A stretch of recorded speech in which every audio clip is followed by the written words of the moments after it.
Hi folks, and welcome to the first round of our Pauper League. Let's go ahead and play first, and let's keep this hand. Very controlling hand if we're against a creature heavy deck. Small creatures, I think we've got a great start ahead of us.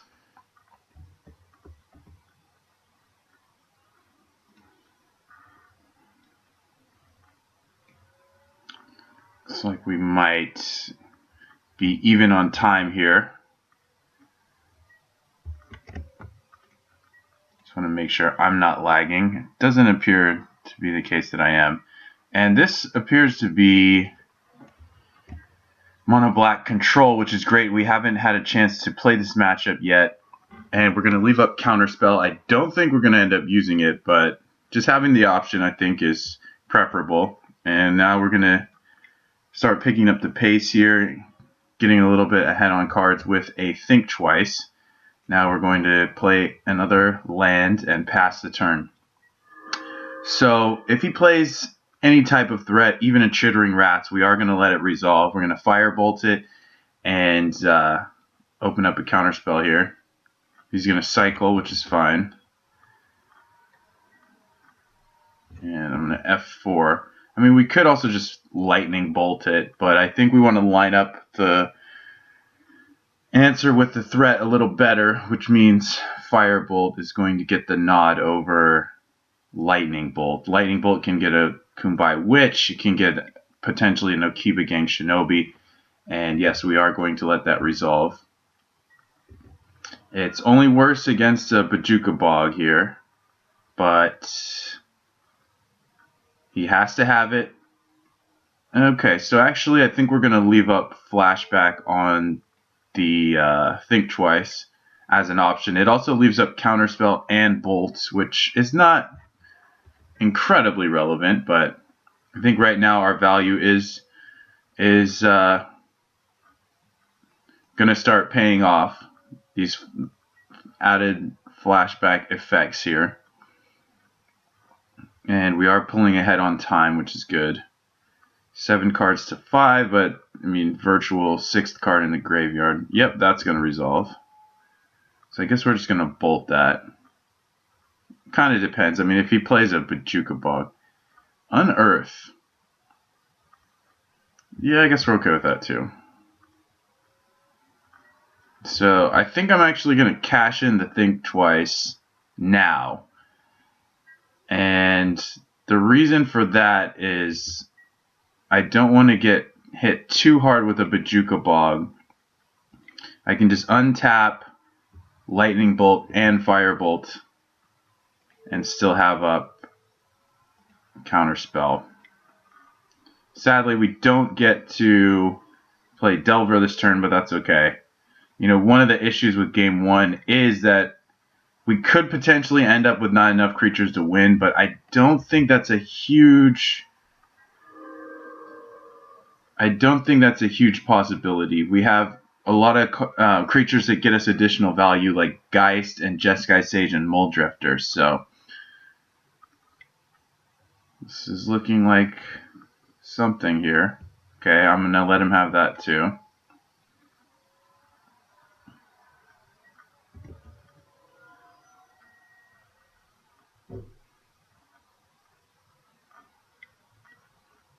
Sign in Blood.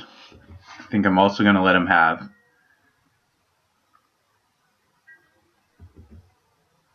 So even though, okay, so actually we can just bolt now. I was going to wait, but he has no mana open, so.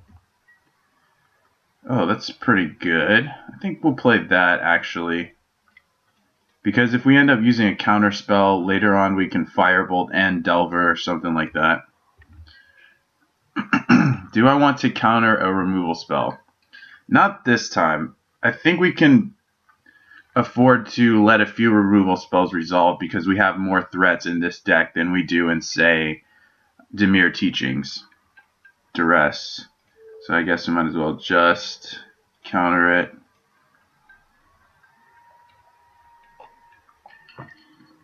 I'm going to sip some energy drink. He's probably going to kill my guy or play Grey Merchant. He is at 15, so this could be good for us. But he has an oubliette, which means our guy's toast.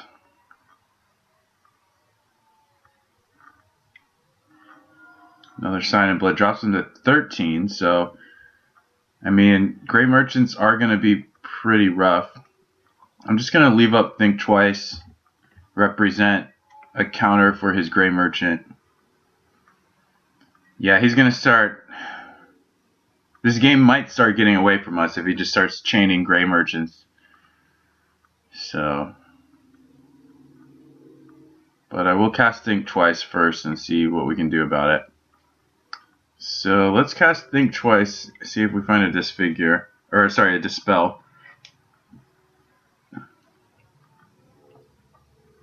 If it's just a counterspell, I'm going to wait. Alright, so we don't, but we find a Delver, which is almost like finding a Dispel.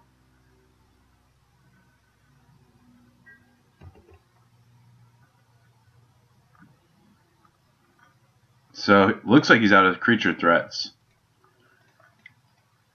And that means the rest of his hand is lands and removal.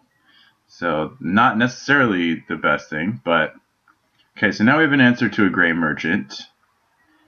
We have another Delver. I guess we're taking it, and hopefully... well, we'll see. I mean, these guys are just going to soak up removal spells, and that's kind of all we can say about it. He's going to cast maybe Geth's Verdict or something. Maybe he has Chainer's Edicts in hand.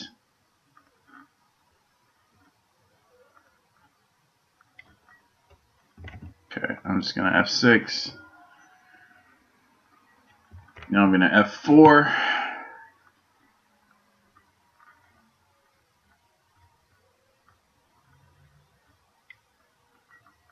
He found a Gray Merchant, so he's going up 17. I'm going down to 17.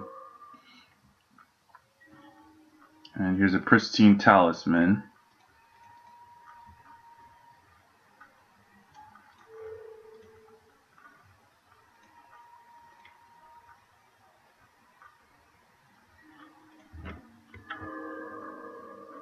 So we might start pulling ahead on time kind of drastically. We're ahead by 2 minutes already.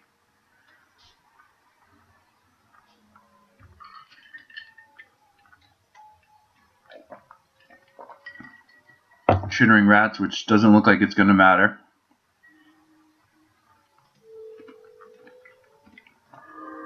Oh, you know what? If he has an Undying Evil, I'm going to want to play this first.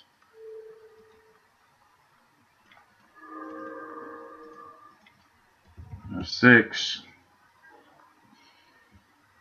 I mean, maybe I can run him out of threats. I don't think so, though. Not without a Curse of the Bloody Tome. We can't really just expect him to mill out. But things are kind of evening up. He's not finding removal. So...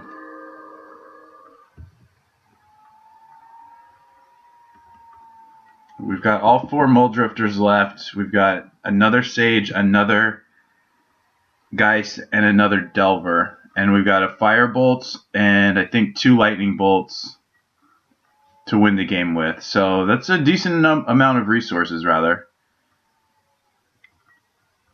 Chainer's Edict. Okay. Draw a card. So we know our next creature is dying too, just to the Chainer's Edict alone. Unless we find a counter. We have yet to find... okay, we did find a counter. We haven't seen a lot of cards this game. So I guess we're going to counter this.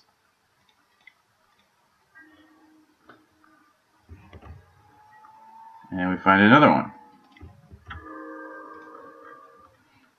So if it can die to Firebolt, we will not counter it. But if it can't, we will. Oops. Looks like another Gray Merchant. Or Corrupt. Well, very fortunate that we drew another counter spell, that's for sure. That thing would have taken over the game in short order. Go ahead and just play that. Chittering Rats is a nightmare for us if we try to leave a land in hand. Go ahead and F6 as well. He keeps drawing guys off the top, but it looks like just a land this time. And I'll just shuffle this now.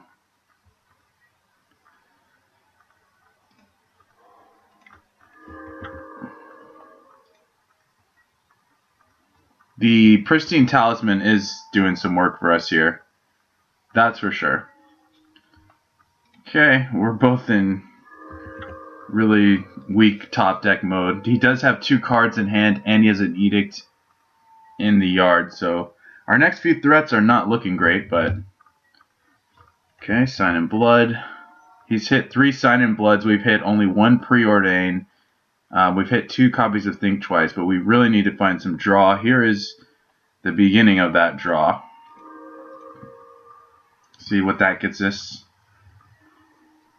Okay, we will discard an island. And I'll go ahead and play this. I don't think it's long for this world, but that's okay. He did not have an instant speed removal spell, so he's just going to start playing removal out. Okay, he has another Oubliette, so that's unfortunate. We're catching up to him on cards, though. And did he find a 3rd Gray Merchant? That would suck. Sign in Blood number 4. The fact that he's drawn all 4 Sign in Bloods is really putting him ahead this game. Okay, well, Preordain should do something for us here. I want creatures and counters, that's it. Not interested in anything else. Well, that's a counter.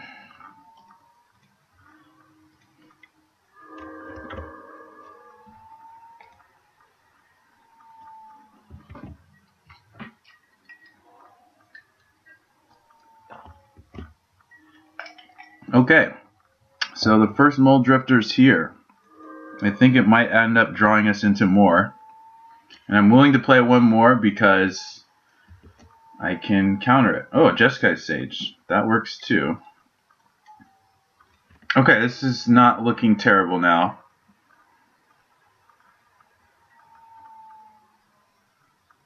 I think we could rally here and get something going.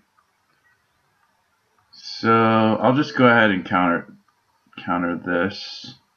I guess, even though, hang on a sec. He must have just drawn this, right? We know he has Chainer's Edict. I'm just going to deprive this.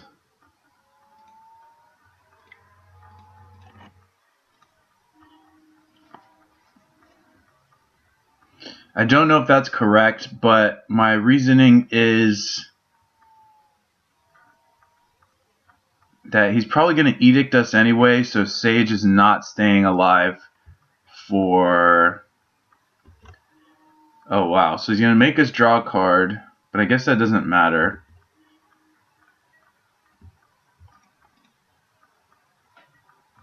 We're ahead by more than 2 minutes now. So he's going to Edict the Mole Drifter now. F6. Sack it. Preordain again. We have 21 cards. We have 3 Mole Drifters left. I think we're out of Geists. I'm gonna thin. Let's see, we have 3 Mole Drifters and a Delver and 2 Lightning Bolts. So we gotta get there. And he's only at 13. I mean, we kinda gotta fade a bunch of Garys, but I think it's doable. I mean, I don't know. We have to fade a bunch of Garys. He has 2 more, right?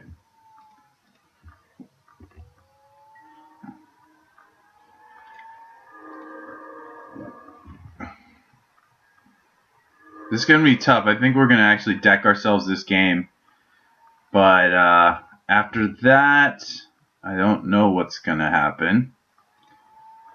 We are only drawing lands, despite our best efforts to thin everything.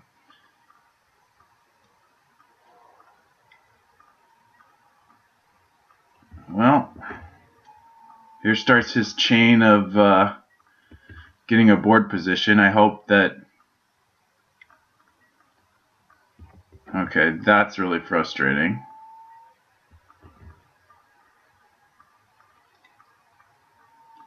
I put the island on top because if for some reason he has a way to get another rats, that means we'd be 2 draw steps away from hitting a rats. So sadly, I'm just going to curse this. The reason I killed the chittering rats is because it has more devotion on the table. It's looking like, you know, we're on track to deck ourselves. We've drawn an equal amount of cards as our opponent, as you can see.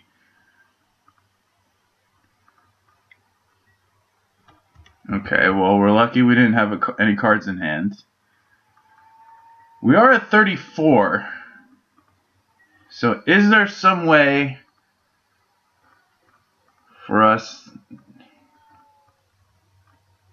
No, I think we have to cast this. I think we have to try and win. Our opponent's at 12.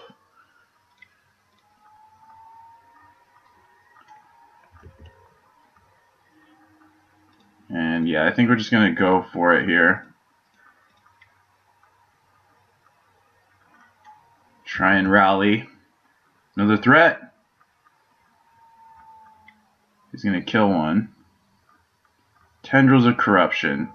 It's going to cause him to gain 14 life, which I don't think we can afford, so I'm going to actually kill my own guy.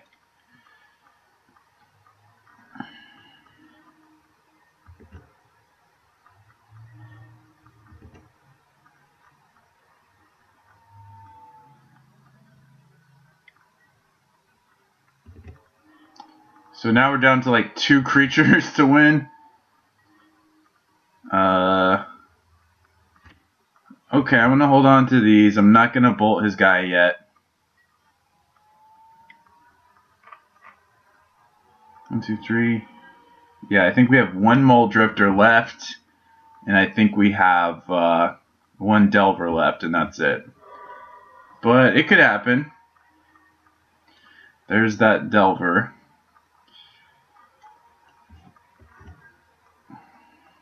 I mean, he's not going to deck. I think we might. He did not have an instant speed. He probably has another Chainer's Edict, and I think that kills all of our threats remaining. But we'll just make him waste clock. Yep. I can't think of any way we can get him to draw more cards.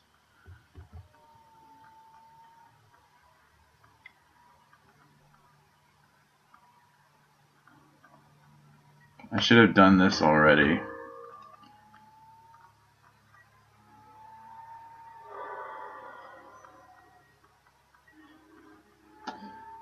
Well, this is it, and we know he has Chainer's Edict, so I need to draw like a couple counters. We're basically riding on this 1 Mole Drifter. Well, I have a Dispel, so if he tries something now, I get to Dispel. And then I need to draw a counterspell off of this Mole Drifter.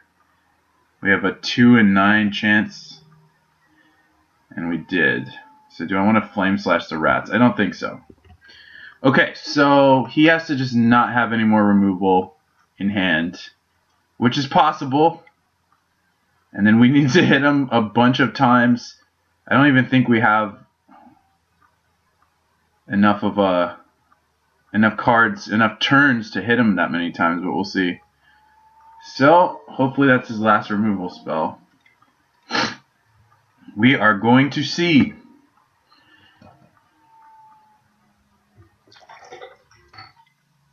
No, it's not.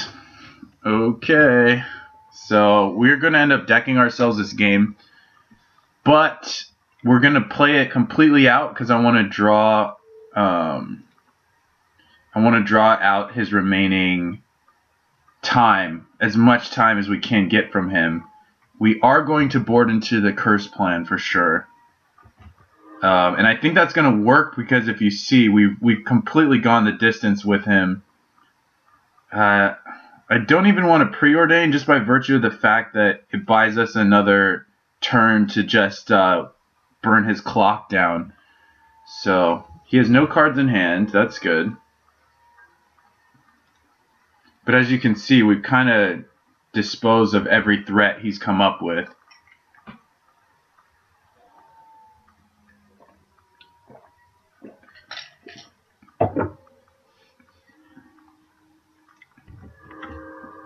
So even though we are going to deck,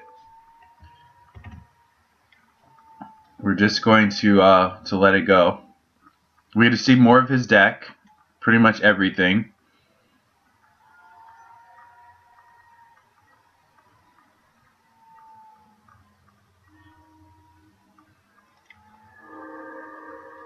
So at this point, we don't even need to kill creatures. We can just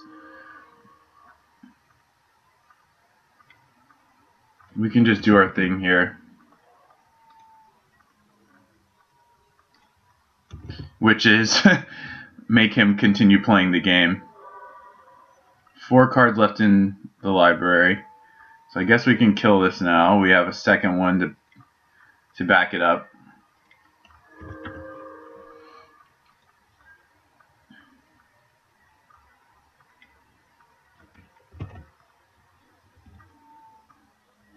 So it appears that he's kind of aware that we're going to deck.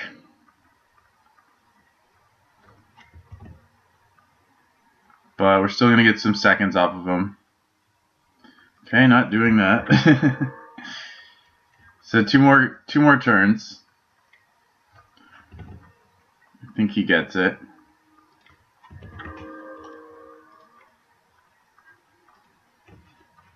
Okay, so he wins. And we're going to go to sideboarding. As you can see, we almost decked him there without even having any way of milling him. So that's pretty sweet. So if you're not familiar with the Curse of the Bloody Tome plan, it's a means of punishing opponents who play slow decks that contain a bunch of creature removal, and also play decks that don't have a huge density of creature threats. So Mono Black Control really preys on the fact that opponents are trying to win with creatures. They can't do anything about a resolved Curse of the Bloody Tome. They basically have to duress it out of your hand or try and beat it by being more aggressive than you. So to punish his removal, we're cutting 5-7 creatures here. I'm going to leave in Jeskai Sage just as a way of drawing a card. And then we have all of this creature removal. We have Deep Analysis because they like to make you discard. We leave in Muldrifter because it's a decent way of staying ahead on cards as well. I didn't realize we're playing 3 copies of Think Twice. That's pretty cool. And then extra counter magic because they have real big haymaker threats like Grey Merchant, Gurmag Angler, Corrupt, Font of Return, Death Denied, and Relic of Progenitus because they do bring in Font of Return, Death Denied type spells and effects. So I like the way this looks, and I'm going to try it out. So we have a couple ways that we might be able to beat him. The curse plan is one, and then possibly just timing him out if both of these games go pretty long. So we kind of want to keep a hand that allows us to stave off early creature threats. And then another thing when you're mulliganing here is that you kind of want to keep an opening hand that doesn't just fold to duress. Now this opening hand kind of folds to duress because you can take the preordain, but we do have 4 spells we can cast otherwise, even if he does have a turn 1 duress that takes away our preordain and we miss lands for a while. But that's worst case scenario, and we still have a playable hand. So I'm going to keep, and we're going to run this. So there's the duress. I mean, we can cycle this on turn 3. He takes the relic over the preordain. I don't know about that one, but we are going to preordain now. I want some lands. That's for sure. Now, both of these cards are good, but I think I want some lands, so I'm going to bottom them. And it makes it look like we just found that, but... Okay, he's just going to pass. And I'm just going to pass. Sadly, did not hit that critical third land drop. So now he's going to hit me with the Chittering Rats, and he's going to be real happy about that. So, doesn't matter what I put on top, but what might matter is how I choose to deal with this threat. So I think I'm just going to bolt it.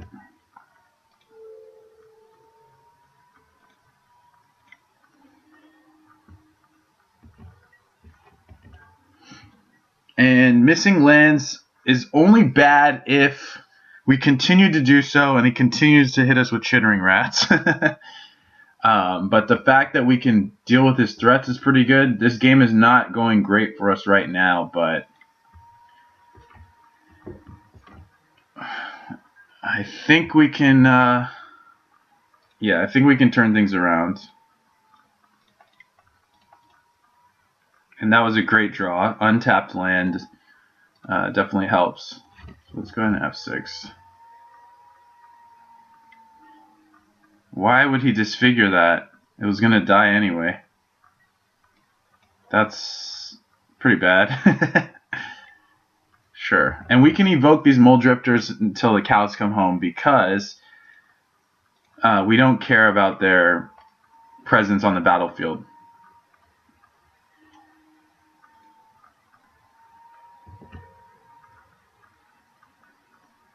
He's doing it again. I guess he doesn't know what evoke does.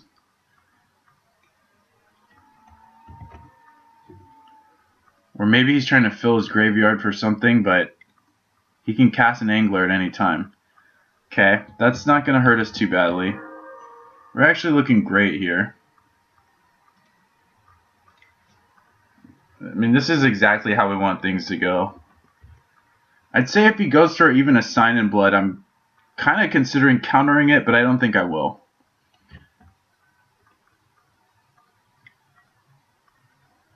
Like I said, I don't think I will. It's just a divination, basically. Curse here would be good. Okay, all this stuff is wonderful. Top.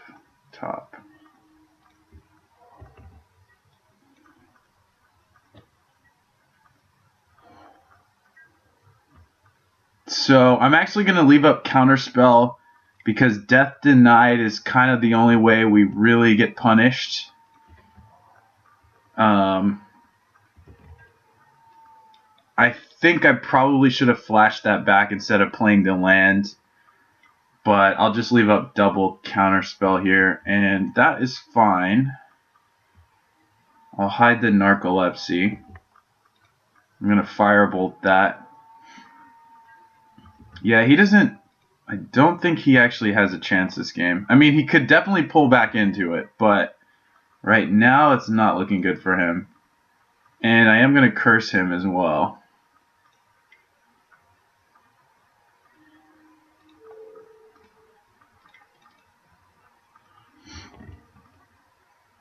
So now the jig is up. It's pretty clear that we're not trying to win with creatures here. We did get him past 2 lands, but oh well. Okay. Now we just pass again. 3 counters, 2 removals, 2.5 removal spells. Yeah, this is going to be a tough one for him. So I'm going to let him have that. Actually, looking to bolt that.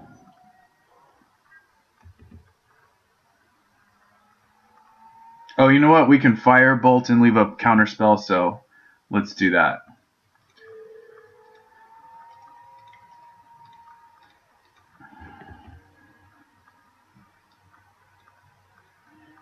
Yeah, this game has really gotten away from him. The sheer amount of value that we're generating is pretty absurd. It's going to be hard for him to beat.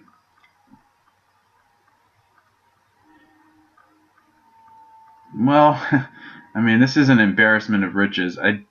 I'll keep the other deep analysis. I don't need to keep the Harvest Pyre. And the reason I'm doing this is because he may have a Bajuka Bog to blow up this first one. So, okay, this is kind of nice. I get to cast Think Twice at the end of his turn here. And he's coming up completely empty. Okay. So I guess I'll draw 2 cards here. I'm going to end up discarding, I think. Well, 10, 9.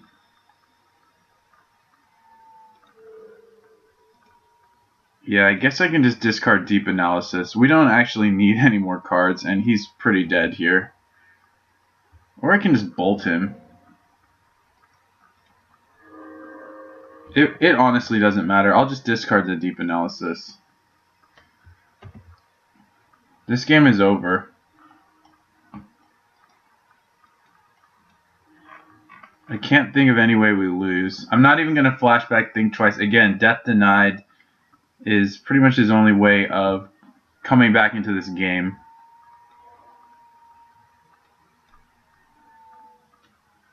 So we want to deny the Death Denied. Yep. So I'm going to end up bolting that.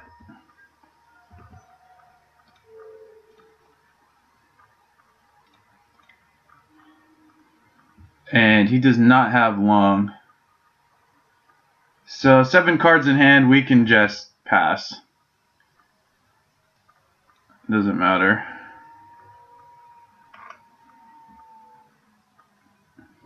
Honestly, the game is completely over.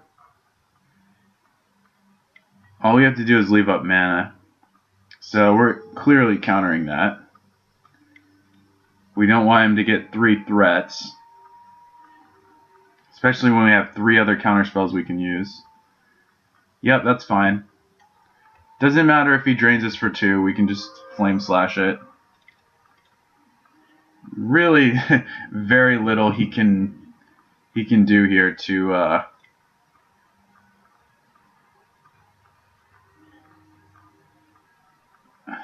I don't really need either of these. I mean, I don't know what else I would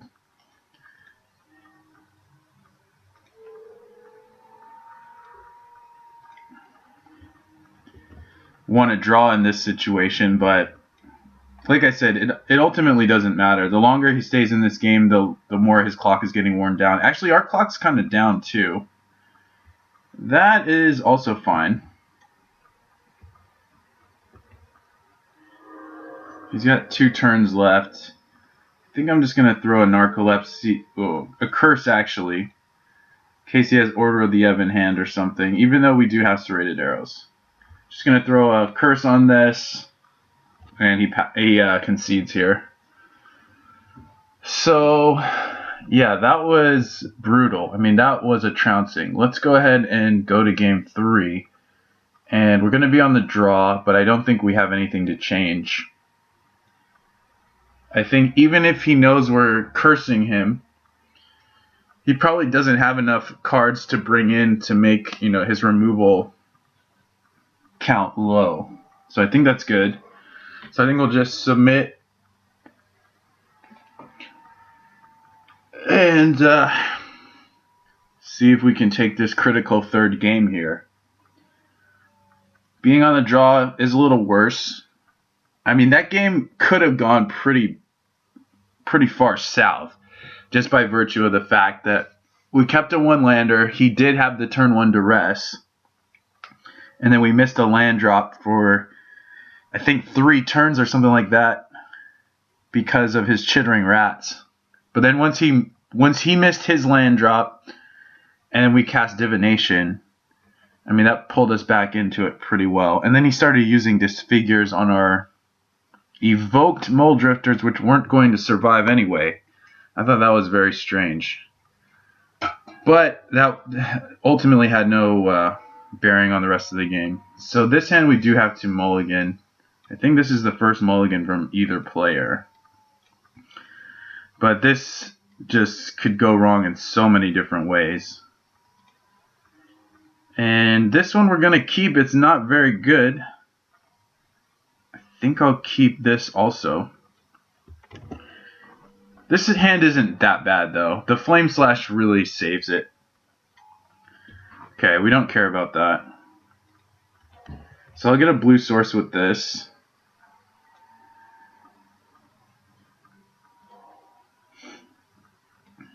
He gets a one-time shot at our graveyard. Okay, that's pretty good for him. But I do have Curse coming down very soon. Go ahead and just represent Counterspell here. He's going to have a threat next turn, so we're probably just casting Flame Slash on him. Yep.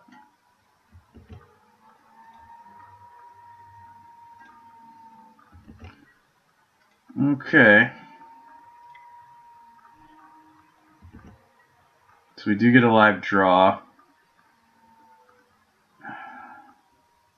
I guess I'll just bolt this. No, you know what? I'm going to cast Curse. It's fine. The reason I'm doing that is it's more mana efficient, and he missed a land drop, so... Now, I know he has Font of Return, but we're just going to have to fight through it, I guess. Ugh. Oh, I don't want him to spell bomb me.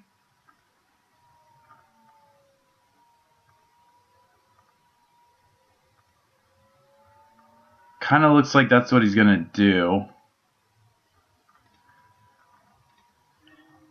I'm going to try and play around this spell bomb. I don't know that I can. He's going to need to use it.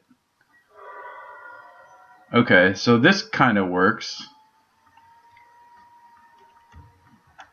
We're both very low on resources here. But he can Font of Return at some point. Okay. Alright, that's kind of good. He's going to Font now, huh? No, he's still not doing it. Okay, this is getting real dangerous for us. I'll say that much. Okay. Well, we're getting kind of close to Deep Analysis plus Flashback. Okay. Yeah, this is real bad. This is a draw 3, which could bust the game wide open. But at the same time, the longer he takes to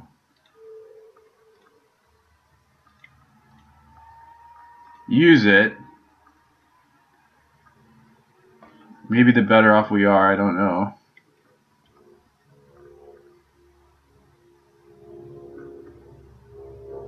Oh man, is he going to cast an Angler? Yes, he is. Oh no. Okay. Well, he's still going to cast an Angler. Or not. Do I play Jeskai Sage?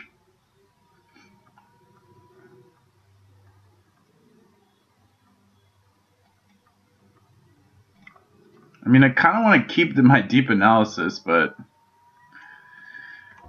I'm probably being really greedy with that.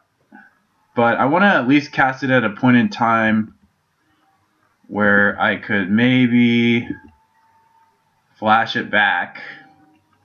We got 2 Garys there. Okay. So now Deep Analysis is gone, or not. What did he get with the font anyway? Gary's one thing.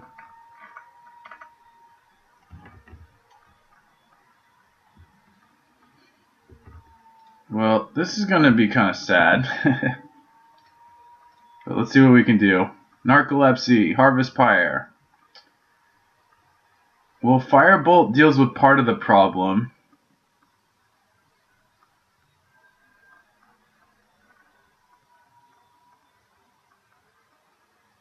But he has that Spell Bomb there.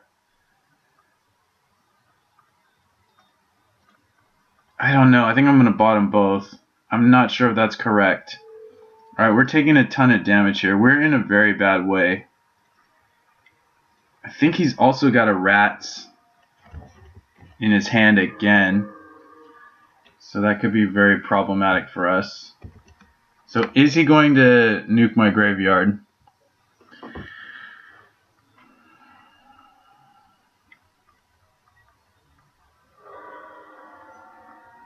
I have a counterspell now.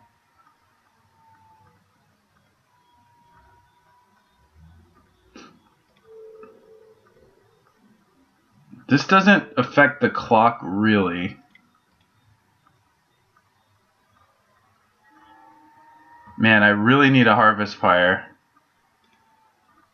Or a Curse or whatever. There's an Narcolepsy. I think I have to use it now.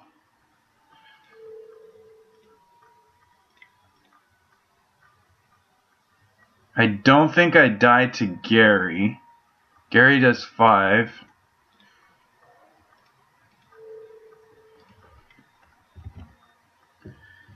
Okay, so we might stabilize because I can play Muldrifter with Counterspell. I go to 7, so I'm not completely hosed. There's a number of things he could have that would be terrible for me, but we just need to untap, and I think hey, this is very dicey, but we just need to untap. Okay, that's not the worst. Still not great, though. He's definitely got removal. I'm going to 7 and probably going to 3. Okay. Well, let's get these cards. Could draw red source and a burn. Okay. I think we're just going to pass. I mean, I think I have to counter a removal spell at this point. We haven't seen Death Denied, so we can kind of tap out here. He did find a Chainer's Edict.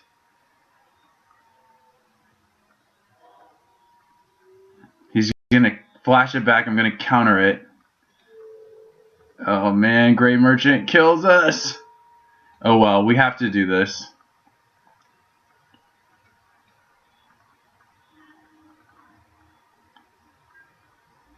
Oh wow. We're actually surviving here. Okay, so I get to relic him. Let's just go ahead and do that.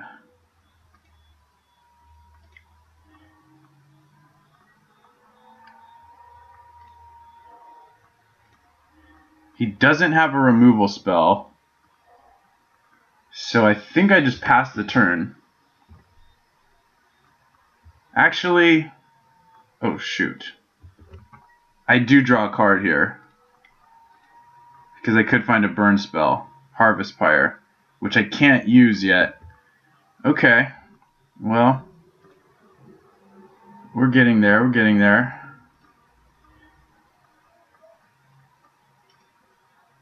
So how many... He needs to pop the spell bomb. I don't know what he's trying to do. Like, I don't get it. I'm going to let him have that.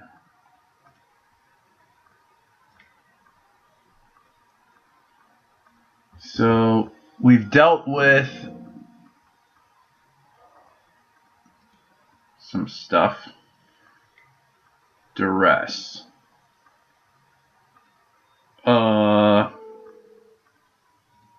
Guess I kill that.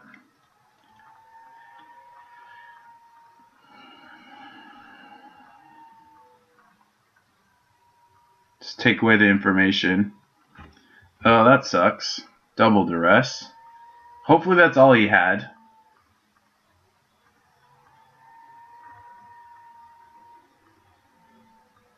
Okay, I'm blocking.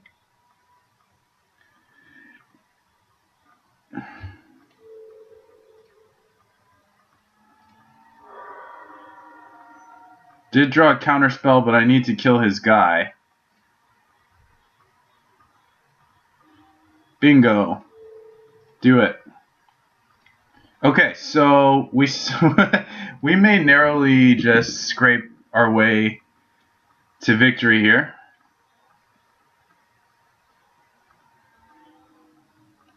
Sure.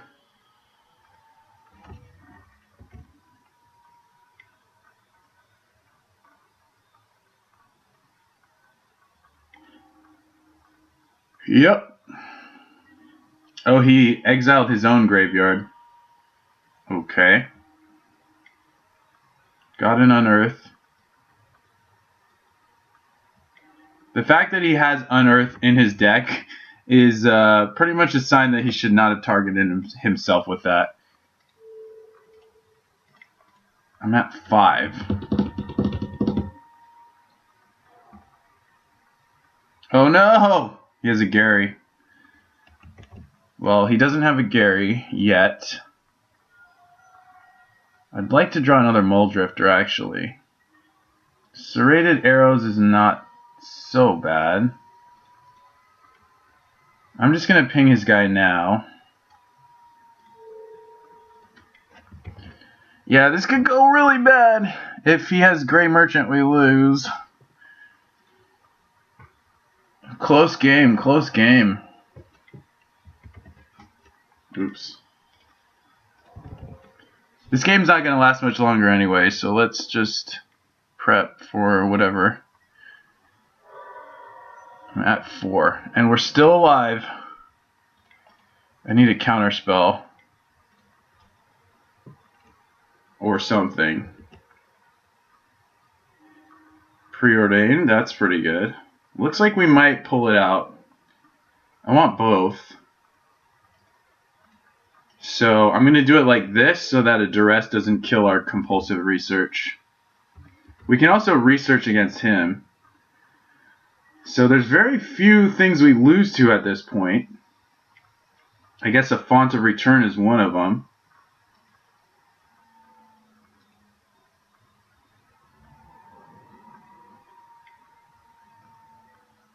So this drops me to 1. So I guess there's a few more things we lose to, like Sign in Blood.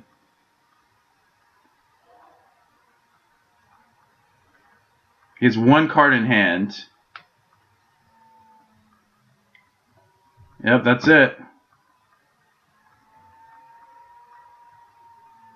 Oh, Death Denied. Okay. That resolves. So none of those things kill us. I don't think we want to research him. I think we have enough removal that we could potentially still just kill everything he just drew.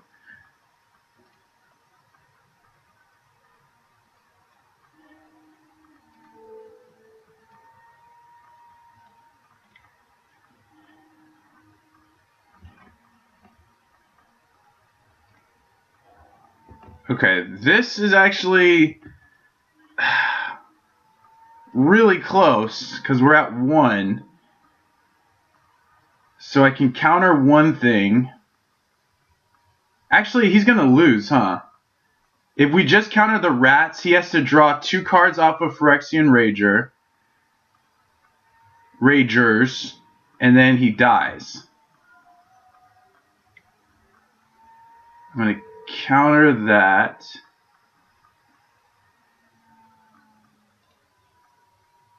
Or am I?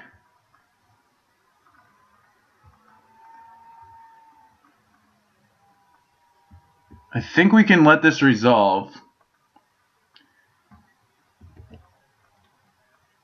This is so close. This game is ridiculously close. I don't think we ping anything. I think we just curse this, and then hopefully he has no removal. We know he has a Rager. Wow, this is super close. So he has to kill me this turn. I basically have one counter spell. That's his last Gray Merchant. This is his last card in his library. I can't believe this game. He can't cast Rager. Oh, he is going to cast it. Okay, so he loses. Wow. What a crazy game. I'm kind of speechless, but we did win that match, and that is a crazy start to this league, so I have no idea where we're going to go from here. But thank you guys for watching this. Wow. Hey guys, we are back for round 2. We are on the play with a 1-lander that I don't think we can keep because the land is only producing red, first of all. This hand is much more keepable. I'm very glad we mulliganed into this. And that first match was just insane, so hopefully we can at least play well, continue to excite here. I think I'm going to bottom this. We're pretty far off from using that effectively, so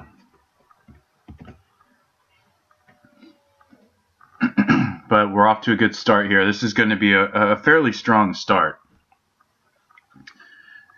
Though he might just kill that. Looks like we might be playing against mono black once again. I'm going to go ahead and just hold up Think Twice and Counterspell. And yeah, we got to be mindful of the clock here. He's going to duress me, so I guess I just counter it.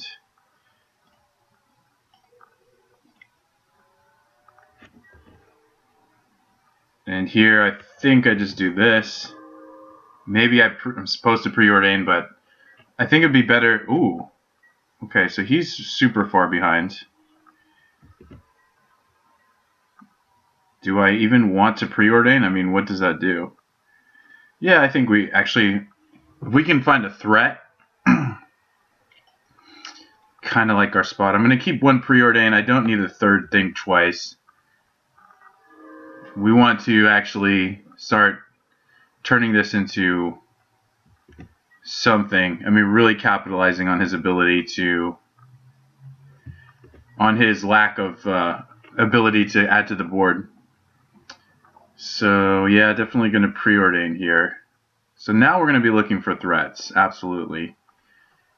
I actually don't even mind the talisman just to put our life total super high. But it's really not relevant. I'm going to preordain again. Another counter spell. Yeah, I guess we can keep the counter spell. We are missing a land, but we're 4 lands to 1 at this point. So I don't think that's a big deal. We need to start accumulating spells because he has 8 spells in hand, right? So Unearth targeting Phyrexian Rager. We're just going to draw him a card. I think I'll go ahead and just counter it.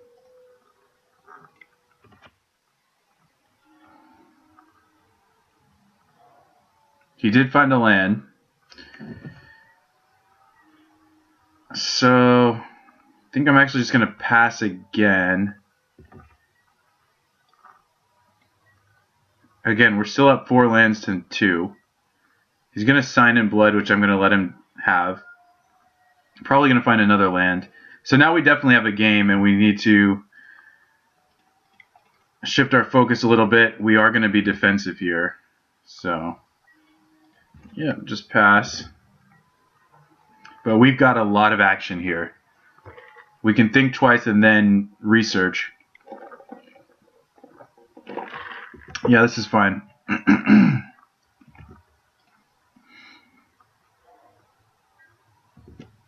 So now we bolt, and then we cast Think Twice. Then we cast Compulsive Research.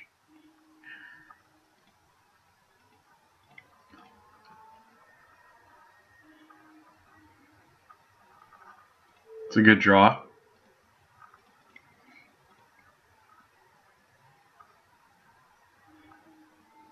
And I'll pitch a land.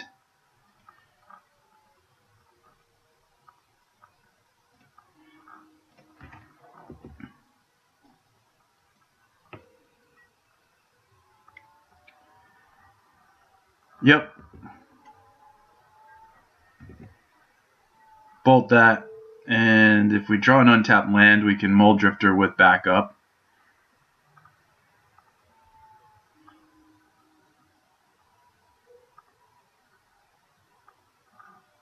I'm not really interested in evoking. I think we want to be able to have all of our threats hit the table and hopefully attack for some damage. Okay, well there's part of the equation. We are going to need to start aggressively countering removal.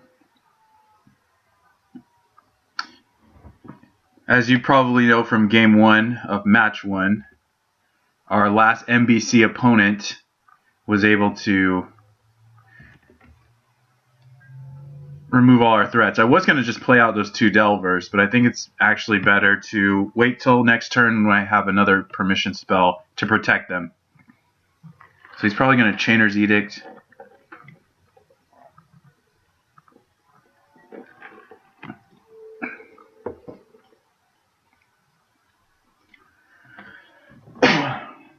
So now we need to get our butts in gear here. He did have a Disfigure. It is going to be hard to stick these threats, but we're going to try. I mean, we're going to do our best.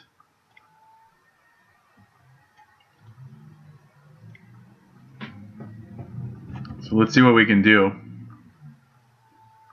2 Delvers are better than 1. Yep, definitely just countering.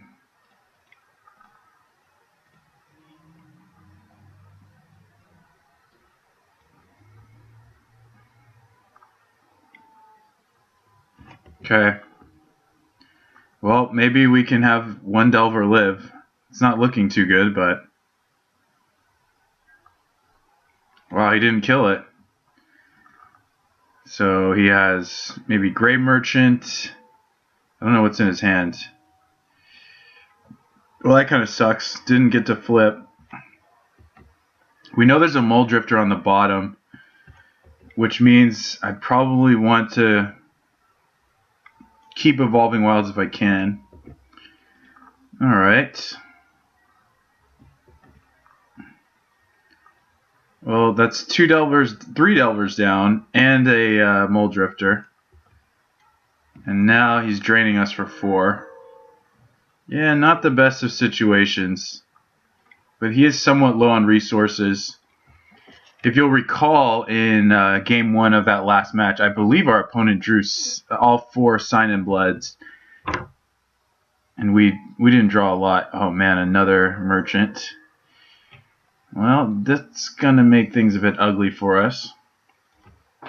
We are Hellbent. And our opponent is potentially draining us for a lot of damage. I'm going to block and just cash in the card.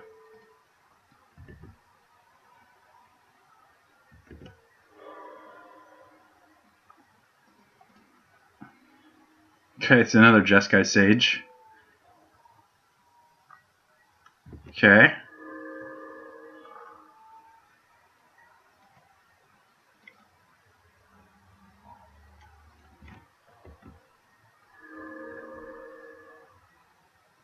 I think I might take the hit this time.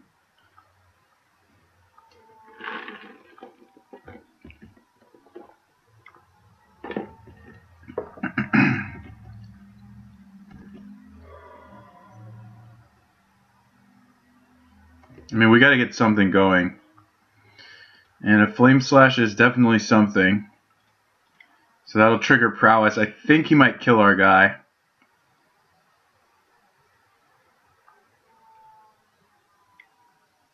Okay, so I get to draw.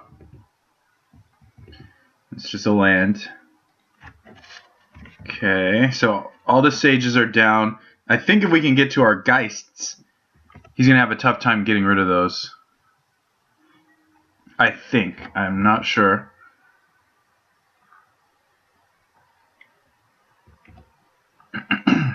And we're getting a lot closer in terms of time right now. So I'm liking that. And unfortunately, we're flooding out. Yeah, we're really narrowing the gap as far as time is concerned, but it looks like we're probably losing this game. Not too sure. I am going to just try and kill this guy before he can untap and activate it.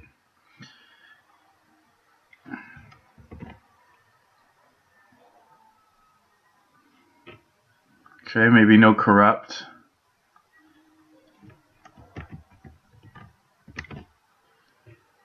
And now we're ahead on time. There's a Delver, certainly going to get killed.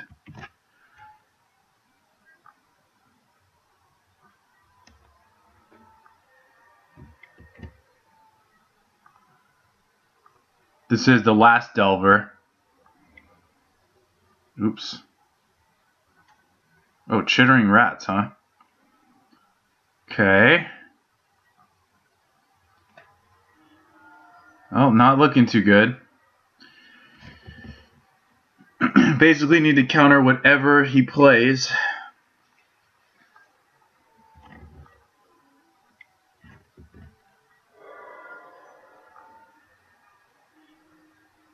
And that's a pretty good draw here. We're not out of this game. That actually keeps us alive.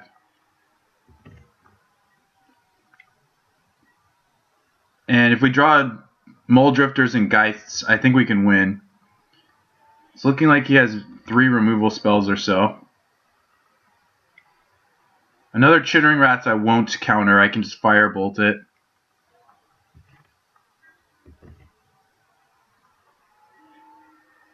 Alright. Let's get the train rolling here. I will counter a removal spell. I feel like we just have to. Okay, so I am going to shuffle first. That's going to put the 4th Mole Drifter randomly in our deck as opposed to on the bottom. It's also going to thin a land out so that we can get going here. And this is perfect because it really soaks up edicts, and I think this is going to give us a firm shot at winning game 1, which I think is very important here. Especially because we pulled ahead on the clock as well. I mean, this is 6 damage a turn, and we have a counterspell to back us up.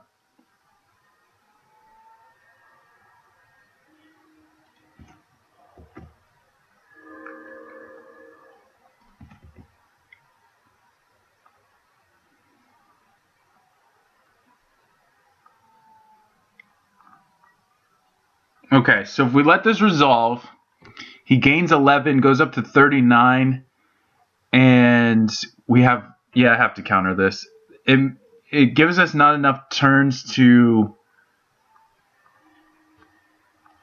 kill, and it also, because his life total is so high, and also because it removes a creature and leaves us with a much slower clock.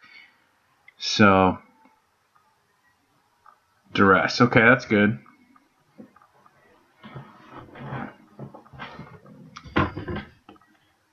And now I have a narcolepsy.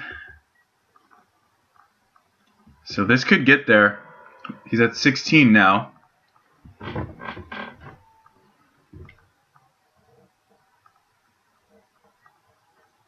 Okay, he's going to 15. His devotion is currently 5. It'll be 7 with a Gray Merchant. That'll drop me to 1.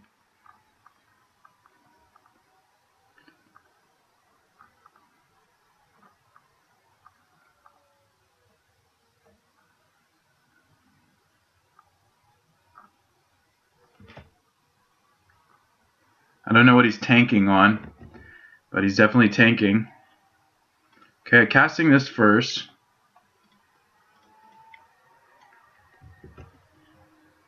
Another Stormbound Geist. That's pretty awesome.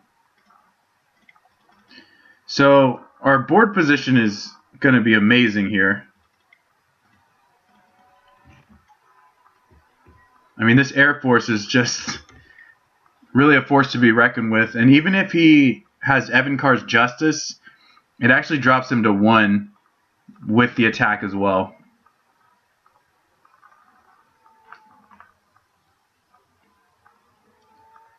He basically needs Gray Merchant.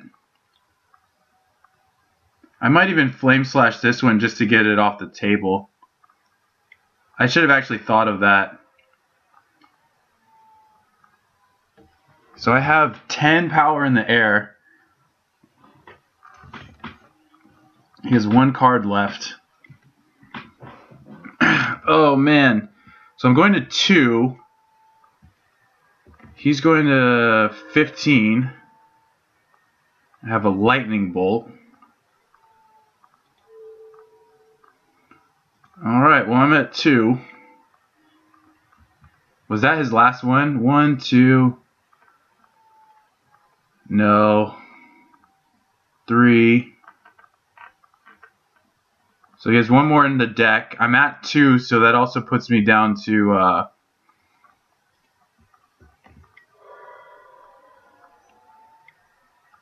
it'll be interesting. He's got 1 draw step, and it's a land, so he's dead. Cool. Well, we get game 1. It's a huge boost, but like we did in the first match, we're going to make some pretty drastic changes here to the deck.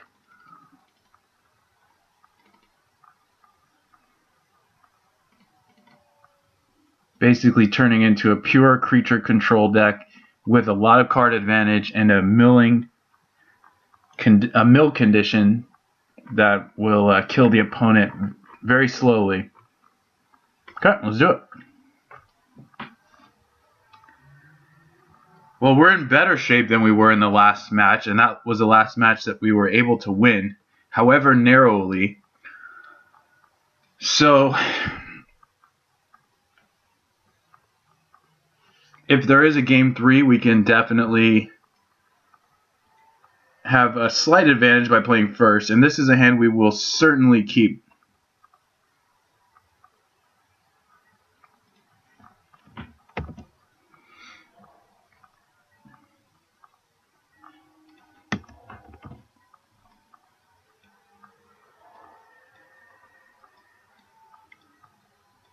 Okay. I'll go ahead and just play the Jeskai Sage. Ooh, maybe now I won't because of Fairy Trickery.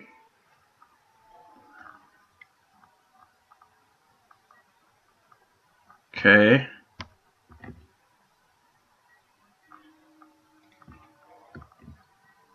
Well, that's kind of a pain in the neck. But he doesn't have any threats.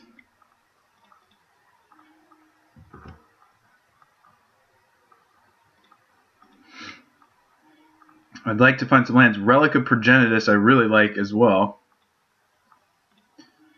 Okay, so we found our answer to his Font of Return. Pretty sweet. Alright, this is looking great. He's just stockpiled with removal spells that aren't going to do anything for him this entire game. Yeah, I'm just going to play this now.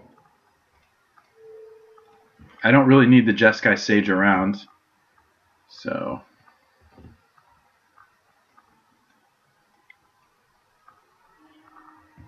Okay.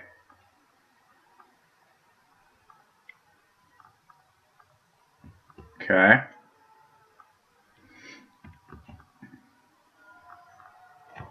So I think I'm just going to lightning bolt that. And that lets me play Jeskai Sage next turn.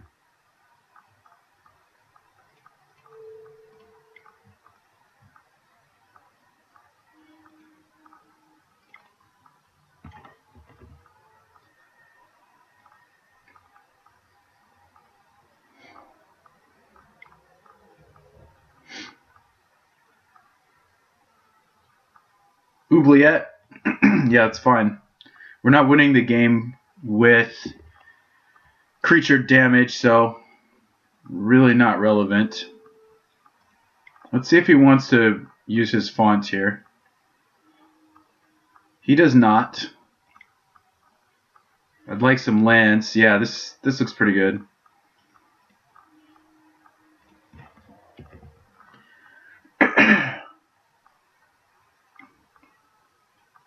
Sure.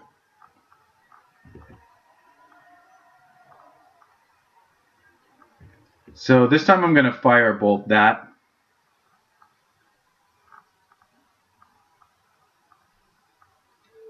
Or not. We may want to...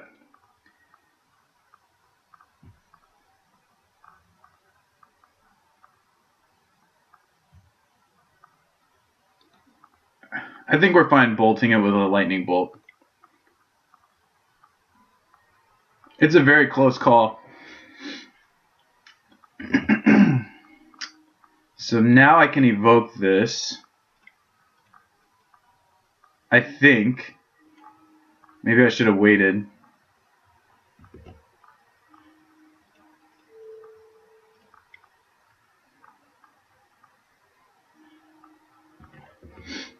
Okay, now I'll just pass. Got all the card draw in the world. And he's got not much of anything.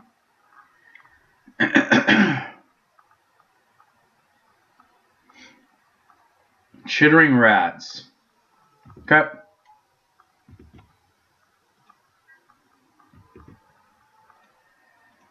Simply undo that with a think twice.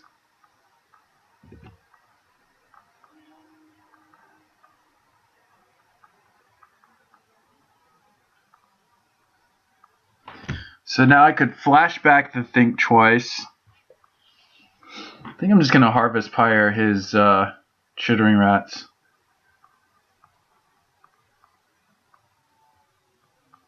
Because otherwise I lose the... I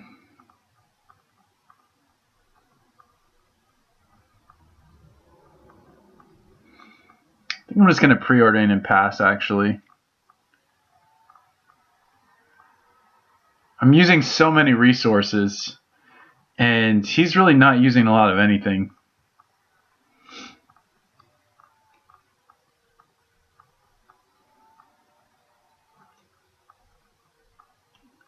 We did fall behind on time just due to our decision making, but the thing is, I don't think that's going to be a huge problem. So we have another firebolt we can cash in. I almost don't want either of these. I mean, I think we want them, but I guess I'll just keep one. I'm going to harvest pyre this chittering rats.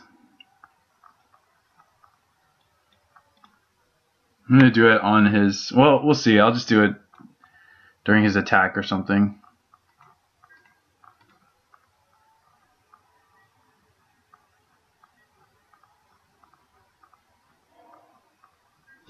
He's got 4 cards in there. Don't seem very interesting.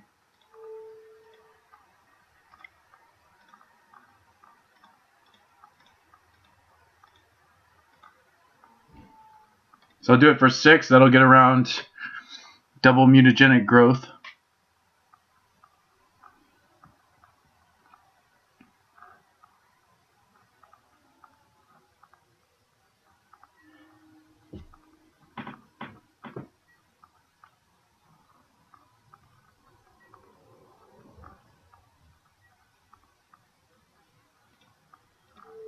So let's see if he wants to blow up his font of return. The think twice is pretty much interchangeable with the relic here. Right, this relic's really keeping him in check. I mean, really keeping him in check. 2, 5, 6, 7. I'll just pass.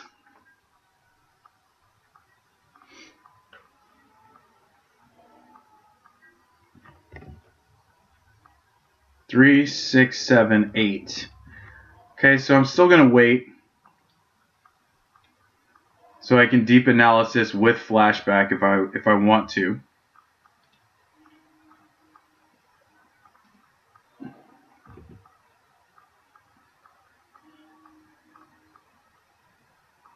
That's going to put me up to 9 cards. I mean, I guess I can just do it once. Hopefully I have something to play. Not really, though. If I go up to 11 cards, I mean...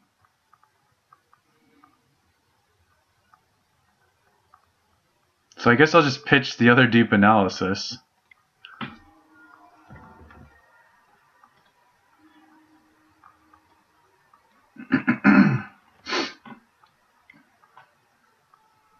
Yep, that's fine.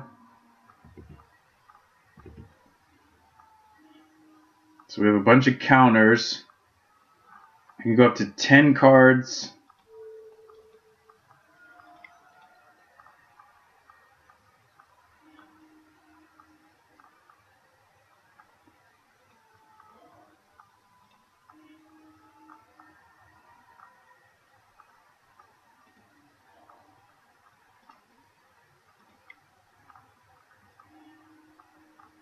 We don't really need either of these. We just want a win condition at this point.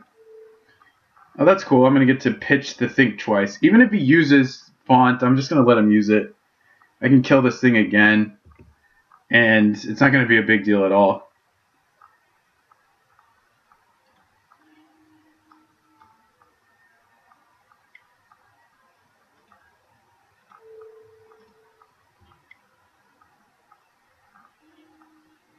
Okay, resolves. Pretty much everything's going to resolve here.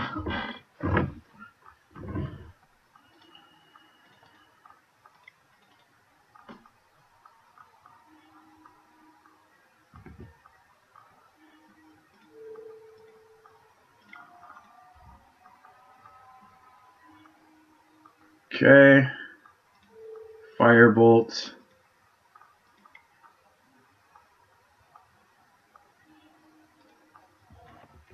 Gonna pitch the 2 lands.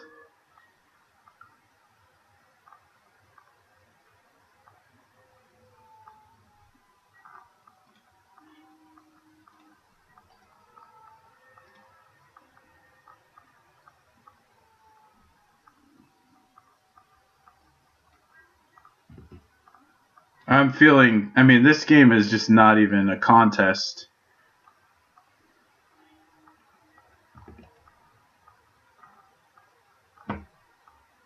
Well, I guess I gotta play this because I'm gonna have to discard otherwise.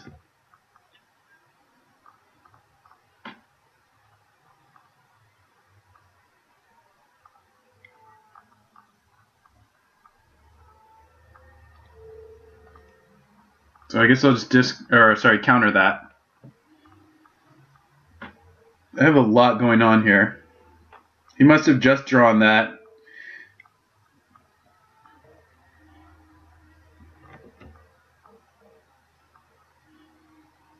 And finally some action here.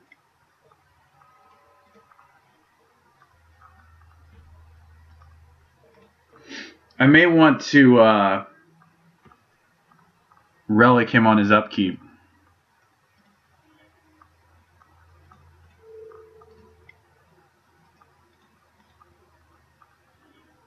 Okay.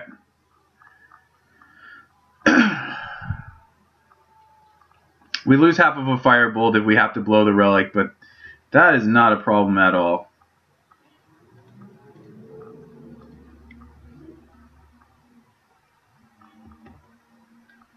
And he'll soon overtake us in the card drawing. Not card drawing, but deck depletion. Sure. Sure. So now I do get to use the firebolt.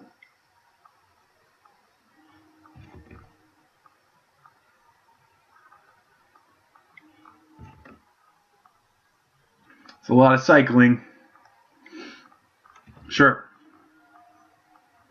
Actually, can we burn him out? This is 7 and this is 9. I think we can actually burn him out here. In a strange chain of events. 6.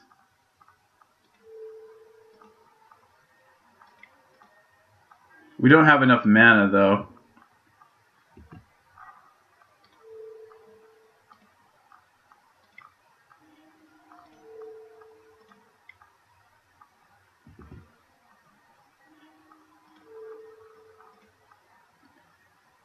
Or do we? 1, 2, 3, 4, 5. 1, 1, 2, 3. I think we have just enough. Let's see if he's... I think he's actually tapped out, so... Let's just do it. Wow, I can't believe we won in that fashion, but we were going to win anyway. Yeah, it was just a matter of time there. Even though he had triple wrench mine, he just didn't have anything going for so long. First 15 turns, and that just let us take over. Our deck is just going to be so happy to be in that position. Just going to continue to gain incremental advantage. We were comfortable the whole game, and there wasn't a lot he could do, even with the Font of Return in play, once we drew the relic. So thank you guys very much for watching. All right, round 3.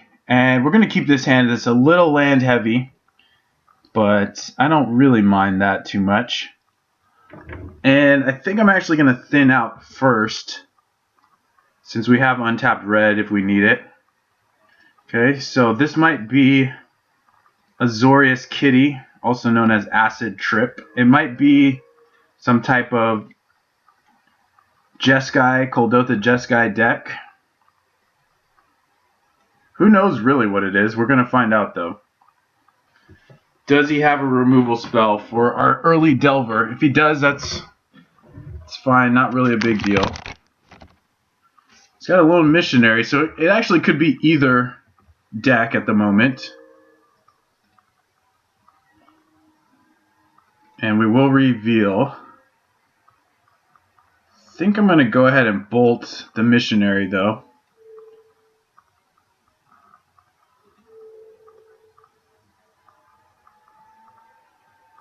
Or should we use the Flame Slash?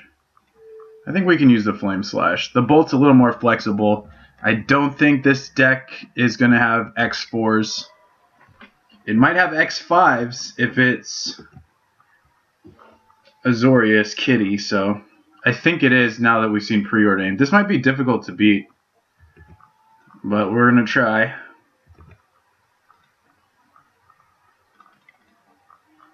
He might have a problem with this Delver. I'm just going to hold off on evoking the Mole Drifter. One more turn, we just get to hard cast it. Sure. So I'm probably burning that.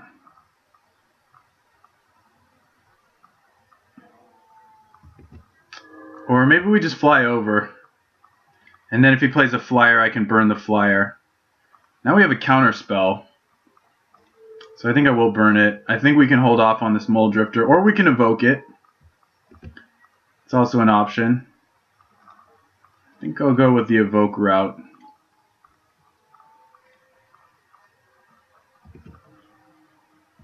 Okay. He's still at 21. I think we've hit him 3 times with the Delver. It's pretty funny. So I'm going to counter that.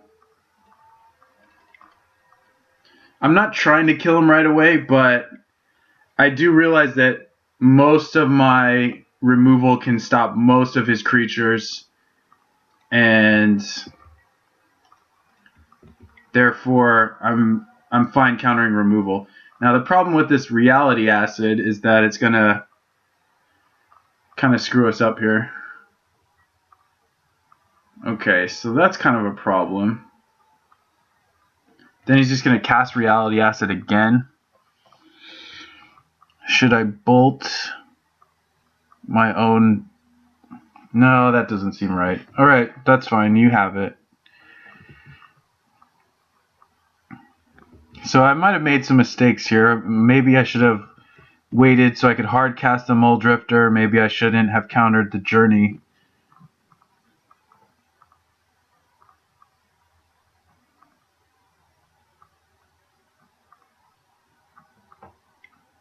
We're not really well set up to kill his deck. I feel like we beat it last time. I just don't remember how we did it. Well, I definitely don't want the land, but I definitely do want a Mole Drifter.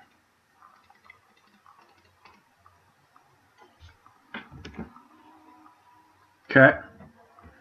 Not bad, not bad. I think we can drum up enough of an Air Force to just kill him off. I think that's what we did last time, and I think that's what we're going to do this time.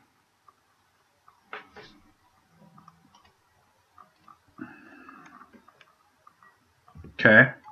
So I am going to bolt that.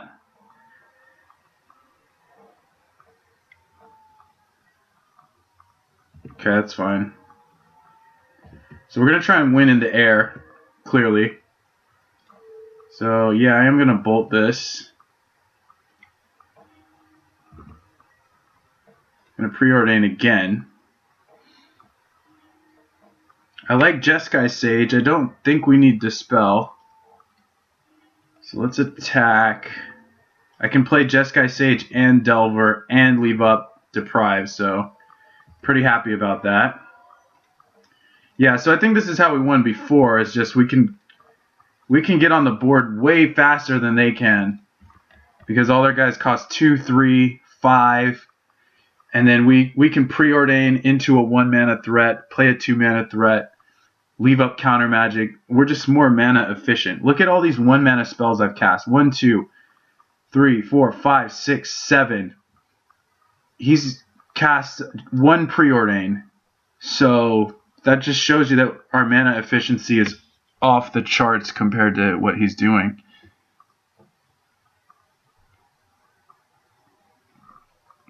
And he can't really solve this board state in any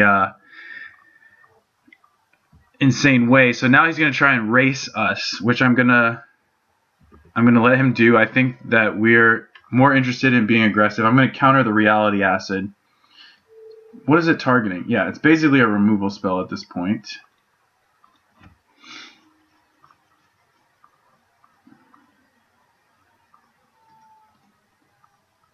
So I like the idea of countering that for sure. Looks like he's got another one. Yep. And an untapped land, so he's going to be able to kill it. So let's just F6. So I'm going to get to Flame Slash and attack for 4. I'm actually going to get to attack for a lot more. So let's think twice first.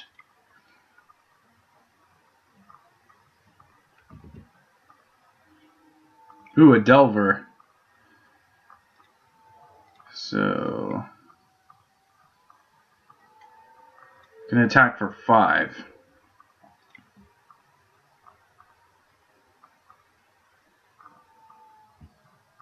I should have cast Think Twice again. I'm just going to do it now.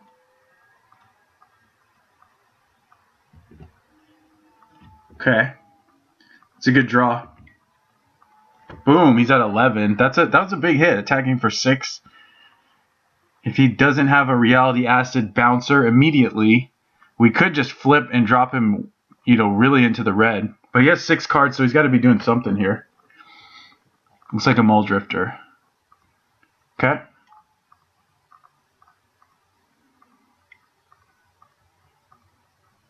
And he found a Journey. Okay, well we have a Geist, so not the end of the world. Would be nice to flip on a removal spell. Looks like he's representing Momentary Blink, though.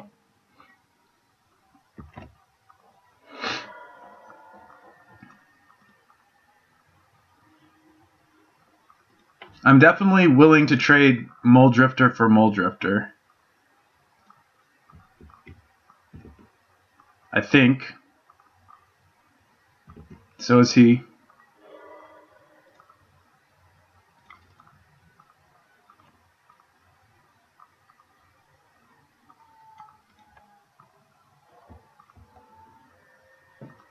And, yeah, I mean, he's got so many more resources right now. Bottom. Spreading Seas.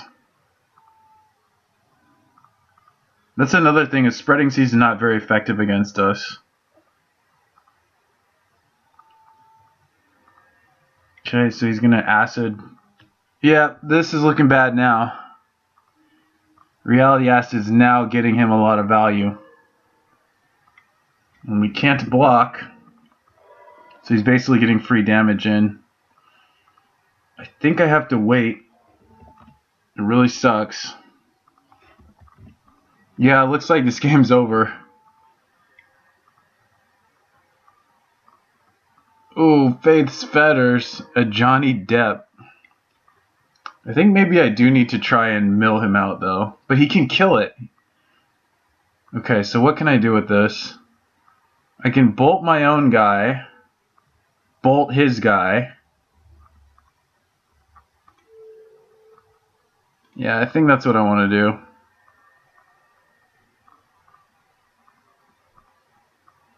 I think he might have momentary blink, but...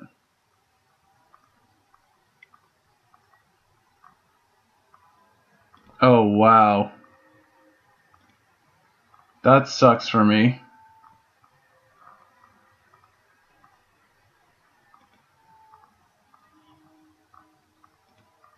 Yeah, this game's super over, but... What are you going to do? He had the inevitability, all of this value is really cashing in the late game. Yep, he's using it. Okay, I'm at 6. So I go to 1.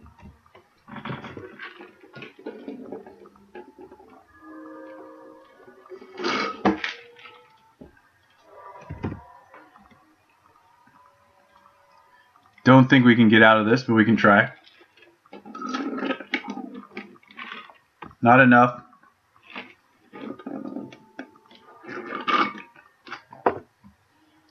Definitely just wasting time. Okay, so I'm really not sure if I'm supposed to go for the curse or not. Dispel's pretty weak. Echoing Truth seems good.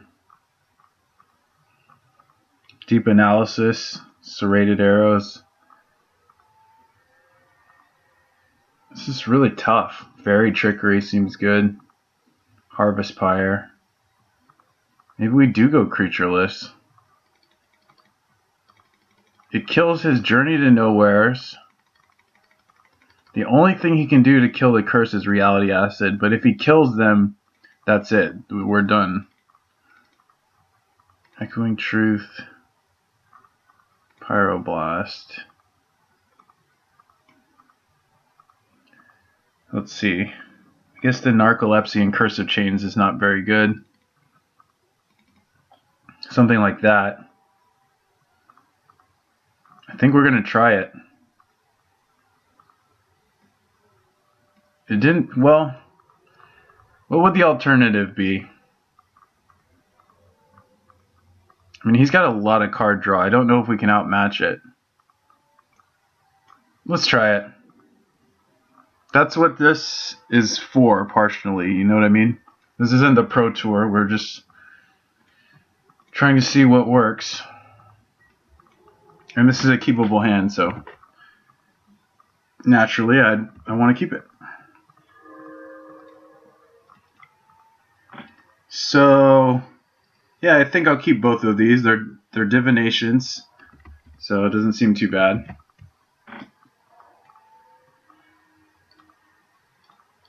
And we're not trying to win with damage. We haven't seen blue from him. He might be color screwed. Did not find a land, but we have a lot of divinations coming.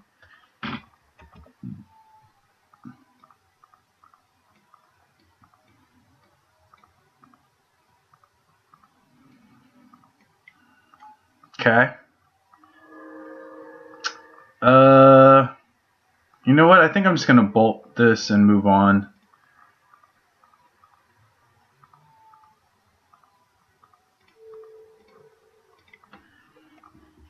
He missed a land, so it's not the end of the world here. Okay, this is him.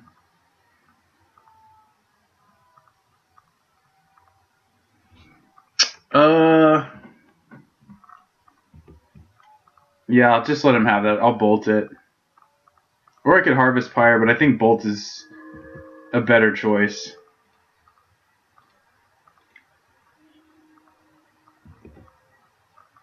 Okay, we did find a land. That's good. Still going to pass, though.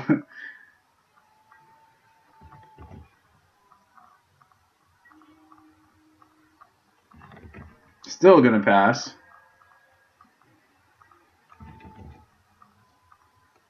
He's going to 7, 6. So I would still go up to 8 cards. Don't want to do that yet. Okay, so he found his, and we're going to let him have that. Going to Harvest Pirate.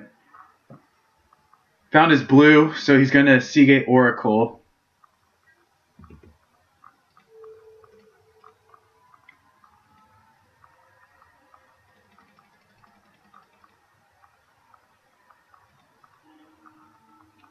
Okay. So we'll go to 6 to 9. I think I'll preordain. I don't know if we want Firebolt. We can't keep both if we want to keep the land, so I'll just get the land.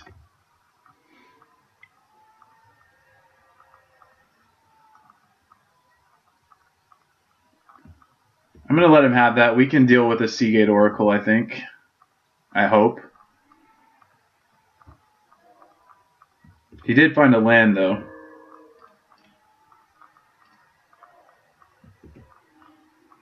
Okay, and we did find a bolt as well. So now I think we can play this.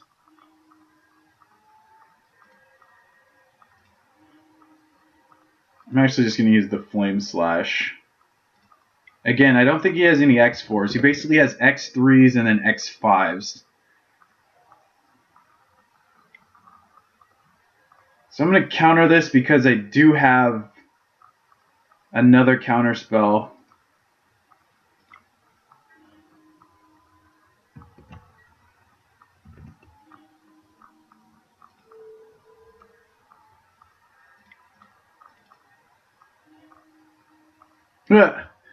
Okay, so we're going to pitch the Think Twice.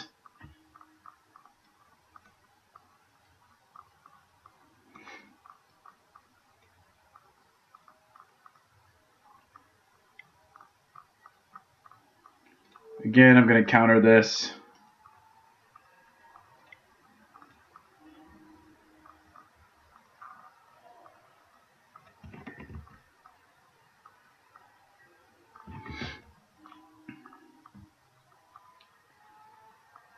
So I'm just going to pass.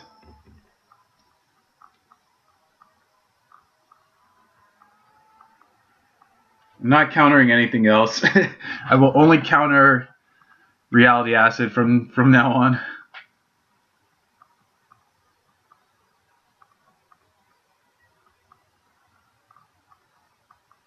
Okay.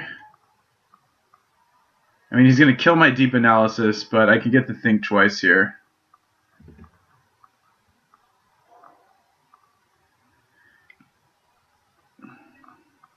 Okay.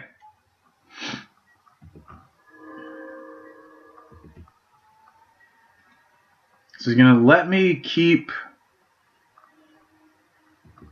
my cards. I'm just going to use it now. Oh, okay, never mind. Sure. So I guess I'll preordain.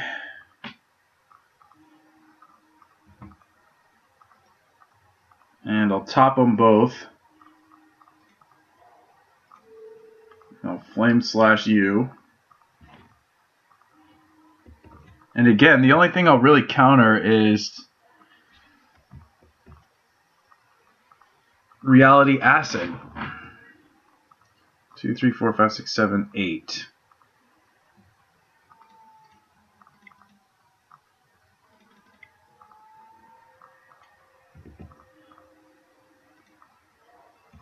Didn't realize I was going to have to discard, but I don't think it's actually a problem.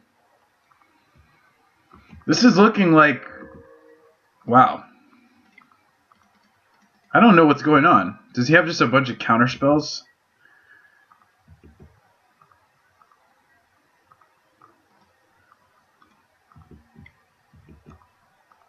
Because now I'm going to have to bolt him to the face because he's not doing anything.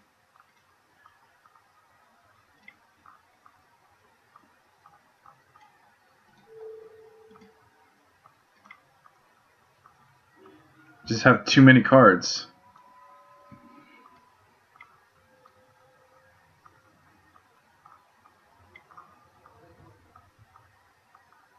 Sure.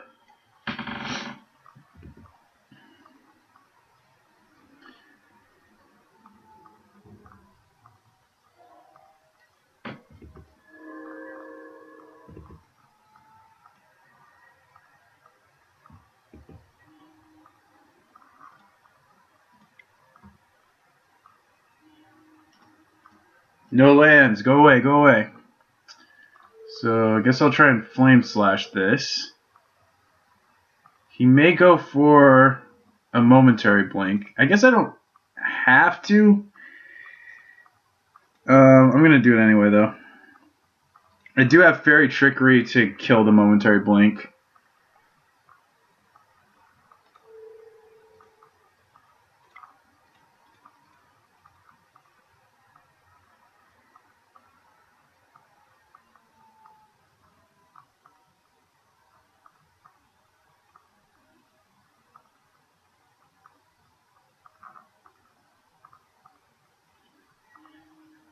Cool.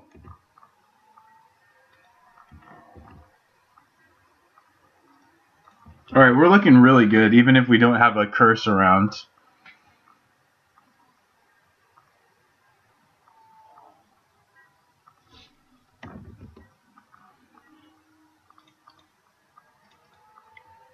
I don't know how his deck is like not performing. It's very strange. I don't know how he has 5 cards and none of them do anything. I just don't know. That's okay. Not my business. Sure. I'm not planning to win the game with Mole Drifters. But if it comes down to that, I mean, I guess it comes down to that.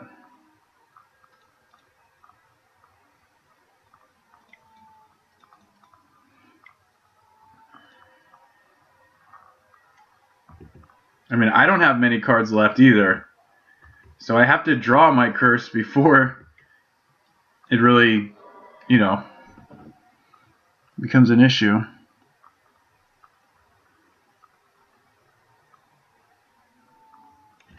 Yeah, I guess.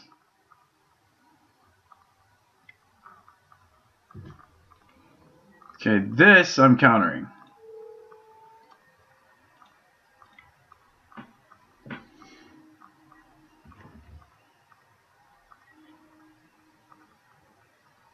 And that's really interesting.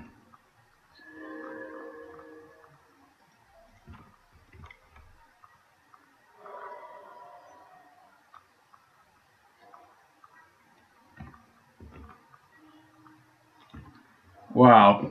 I don't think we can mill him out. We might just be relying on these 2 Mole Drifters, because I may have to Echoing Truth that. Okay, I'm just passing.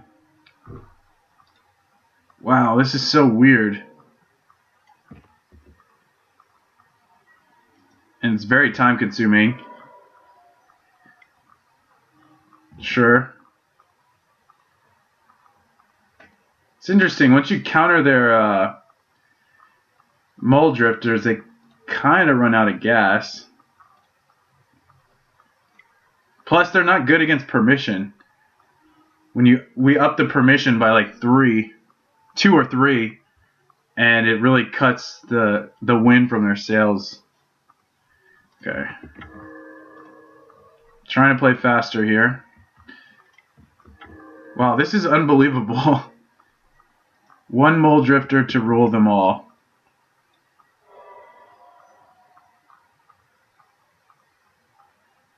I wouldn't even be able to mill him if I wanted to, I don't think. Okay. Well, now I have some burn to work with, which might actually get it done here. This is 12 points. I can almost get him to 12. He's almost at 12.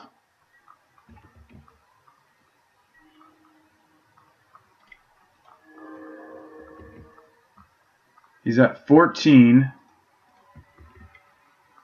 Alright, 1 more attack, and I think I have him. So this drops him to 8, then I attack him to 6. That's only 4. I think I have to attack one more time. This is 4. Sorry, it's 10 points. 10 points of burn. So I actually think I'm going to Echoing Truth on the end step. So I'm going to let that resolve. I'm going to go to like 5 cards, but then I think I have them. Yeah, because he goes to 10. Wow, this is epic.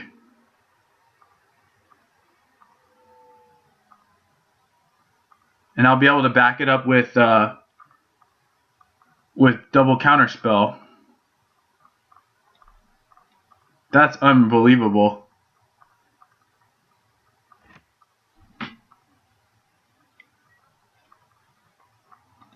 Okay, I guess we're fighting over this.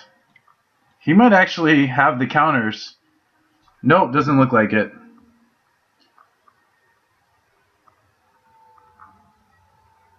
Okay. Yep.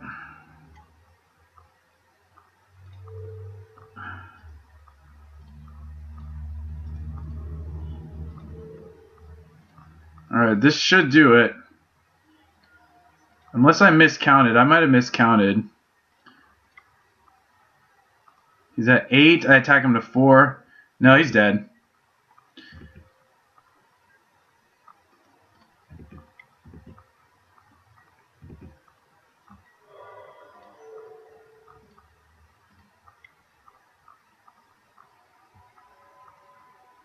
Alright. So that was pretty badass. It doesn't seem like Curse of the Bloody Tome is where we want to be. But I actually think it is. Because he had nothing going on in terms of creature threats. And it was really unfortunate that these were in the bottom, basically 15 cards of our library. But when they're not, I think we can just take his ass out. So I'm going to leave it. I mean, leaving him with Sun Lances and Journey to Nowhere seems really advantageous if we're adopting the curse plan. So it just so happened that we didn't need it that game, which is very surprising, actually.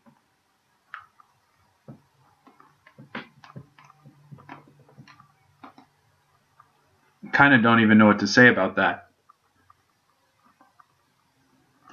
So what did he, I mean, we didn't even see Core Skyfisher out of him. We didn't see Dreamstalker. I think he cut creatures or something. I'm not sure how that works, because how was he planning to win the game? He might have Curse himself. We saw one counterspell. So he's got some number of permission spells, but not a lot. He doesn't really have very many. And it's certainly not as many as us. We've got the 2 Pyroblasts, the 4 counterspells, a Deprive, and a Fairy Trickery. So that's 8. We saw 1 out of him. I mean, he might be bringing in Hydroblast, but it'll be interesting. I mean, we won that game in a pretty comical fashion. But it worked. You know, we found a path to victory, and that's what matters. This deck is proving to be pretty flexible. The burn spells, in particular, really make some of that possible. And we'll keep this. It's a very slow hand, but it's not really a mulligan here. And I think we won't play the Evolving Wilds yet, because I don't want to thin... Like, if I find an island, I'd be pretty happy. No, mountain's not really what I want, so...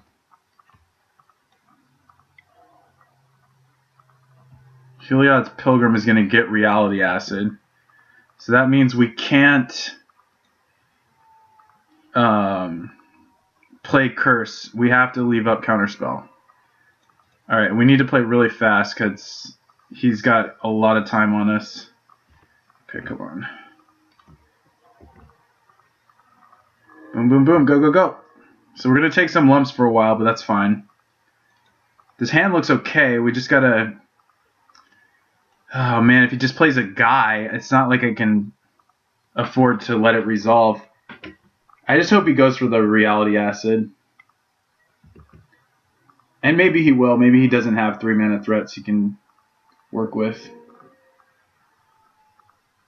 I basically have to counter anything, so cool. I'm glad it was that.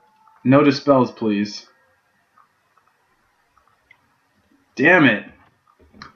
Okay, well, I would play the curse, but I really don't think that does enough for us. There's a flame slash and a serrated arrows.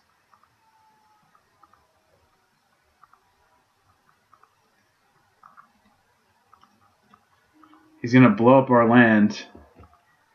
Oh, this is so sad. So I kept the flame slash because I think he's gonna play a core Skyfisher. Looks like it's a Dream Stalker, so that kind of screws us. Yeah, this is looking bad. It's looking very bad.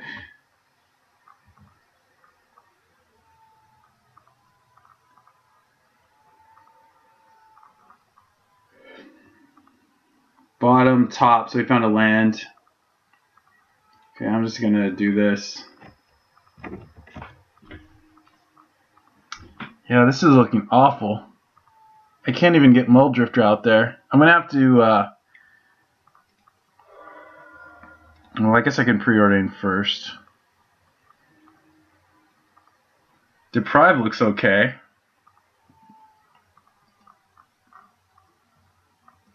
I don't know if we want Deep Analysis, but I'm gonna keep it anyway. I'm just gonna kill one guy and leave up Deprive. And hopefully, yeah, hopefully that gets something going. I don't know. It's not a fast clock that he's presenting.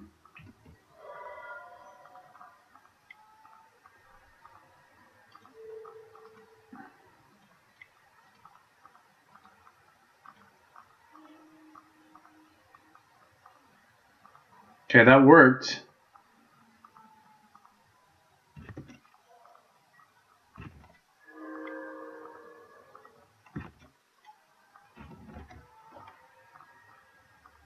Yeah, I mean, this is a tricky spot, but we've got some time here. Okay. That's something.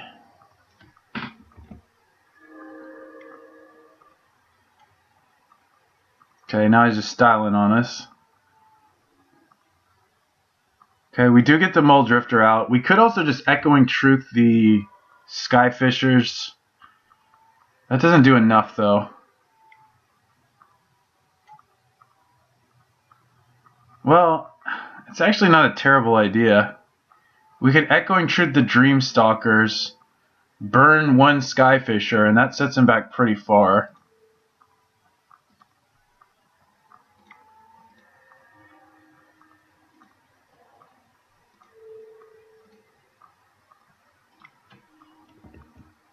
I mean, it doesn't set him back that far, but it gives us some time. Actually, if he does that, I can kill the this Skyfisher.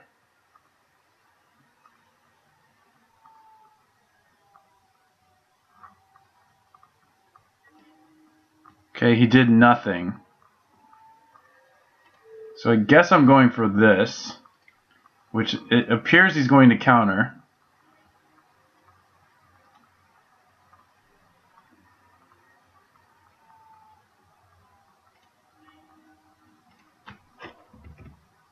Oh, Deep Analysis. Damn it. Wow, have I not even been using these? Okay, I guess Think Twice is okay, but I would have preferred... I don't know, leaving up Pyroblast is fine.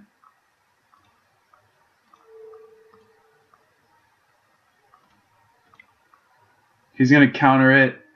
Oh, or not. Now I have a counter spell. 2, 6. Alright, I'm just going to play Mulldrifter. We're actually in pretty good shape now. Yep. Yep.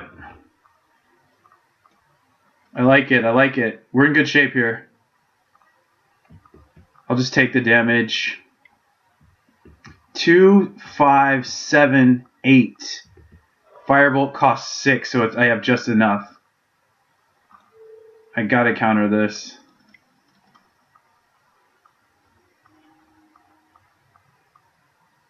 2, 5, 6, 7, 8. Yeah, this costs 6. Okay, cool. He's going to play Dreamstalker, which I can block all day long. Okay, this is looking good. We just have to not die on time.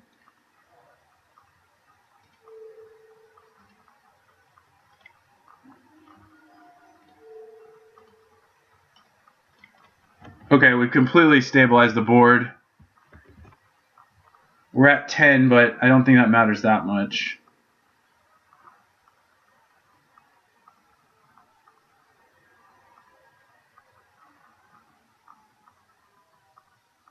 Guess I'm basically countering anything here.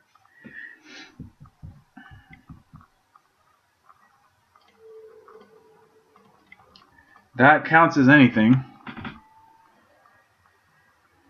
Block. Okay, I have another Mole Drifter. Kind of like that. Wow, we're turning the corner. Can't believe it. So I'm going to put the curse on him and see what happens. It looks like we got a reader here. I'm going to leave my guys back. All I have to do is play defensive. He can journey one. I don't think he can kill them both. There's a momentary blink. We have to keep an eye out for that.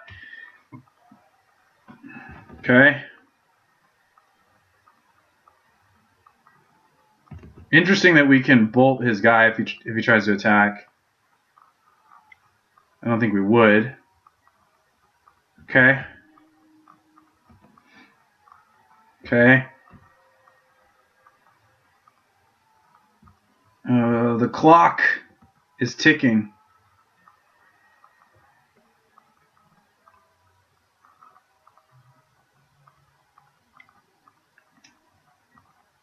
Okay. Yeah, he's got to get aggressive here. Okay. Definitely casting this. Harvest Pyre, so I think we just use that now. We can also kill the other one.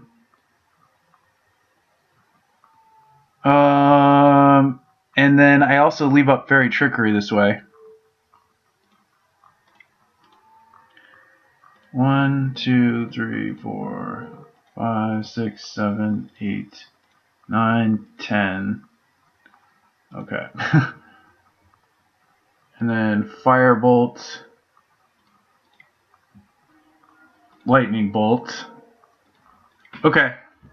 Okay. And I'll get in.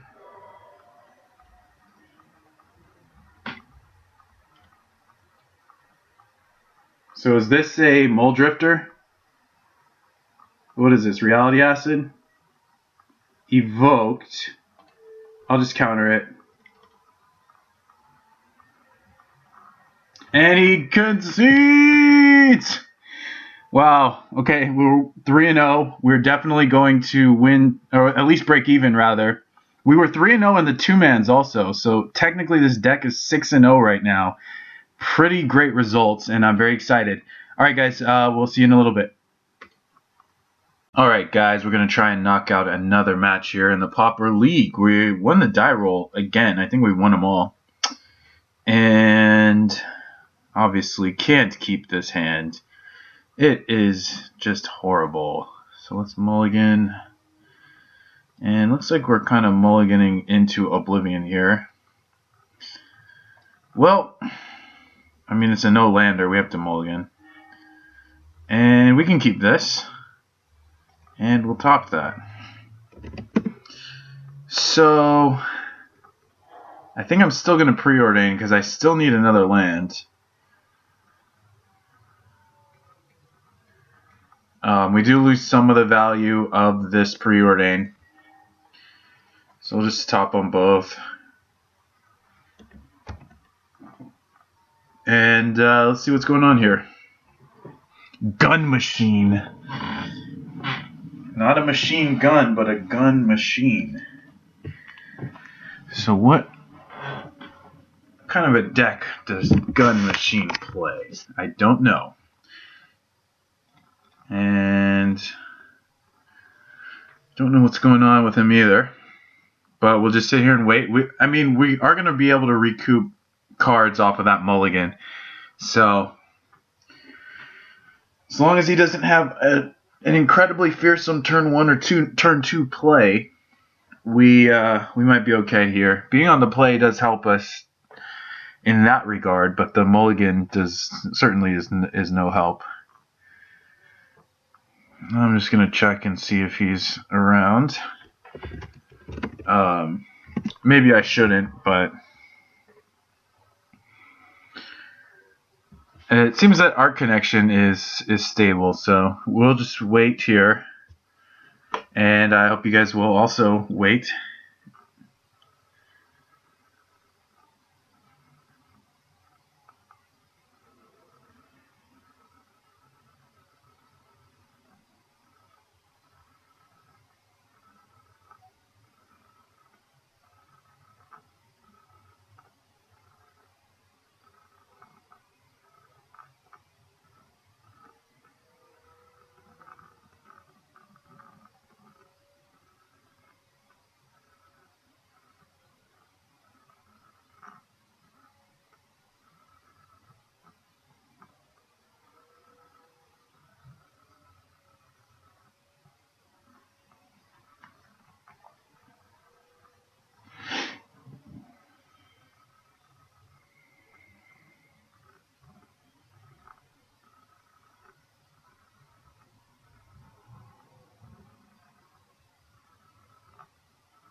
Okay, looks like we are in gear here. And we're playing against goblins, so this is going to have some pretty fearsome turn 1 and turn 2 plays that I think are going to be pretty tough to come back from. Now, I don't know what's going on with this guy's connection, but he's already down 2 minutes and still seems to be lagging here. So I don't think, maybe he's double queuing, it would be my guess. It says now that he's disconnected, so could be the case that he's just got a poor connection at the moment. But I don't think that's actually going to affect the match overall because his style of deck really lends itself to quick matches. And being short 5 or even potentially 10 minutes on the clock might not matter. Particularly this game, if he follows up with a pair of 1-drops, we have nothing we can do against that. We're just going to be sitting on our counterspell and taking a bunch of damage. So, not a good position to be in. We do have a couple of these Swiftwater Cliffs, which do cushion our life total just a little bit here. But anyway, I'm going to save my breath until this guy shows up again. And hopefully his connection will remain intact. It looks like he has joined the game again. So, yeah, maybe we're good here. This would be a fun matchup to test out. So I'm hoping that we can resume. We are at a bit of a disadvantage having mulligan to 5, which means if we do take game 2 down, assuming that this one we just get steamrolled, he's going to be on the play for game 3, and that's going to be pretty pivotal here. So he does have his second land, which I was kind of hoping maybe he was, and he is going to have a pair of 1-drops. And they're good ones, so yeah, this is going to be tough. We're basically countering anything he plays and hoping to find some action here. Okay, so realistically, what we need to not lose is maybe a Jeskai Sage off the top, or maybe we divination into some stuff. I'm just going to counter this. I really can't afford to let him resolve any threats, so just going to counter that. If he has a land and something else, maybe we're in trouble. I mean, this board state is already very difficult for us to deal with. Taking 5, so we're at 15. So I'm just going to evoke here, hopefully find a spot removal spell. If not, we're really looking bad. And I will point a spot removal spell probably at the Mog Conscripts. Okay, we're looking horrible now. The Mole Drifter did not flip anything for us here. So this one's probably in the books.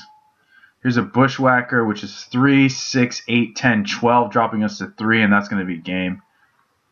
So, I mean, we have a Bolt. So maybe if he just skips his attack step, I can go up to 4 here. So our best bet is if he skips his attack step.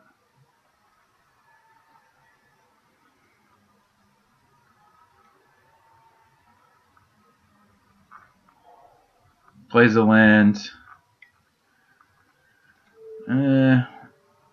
I'll just go for the counter, I guess.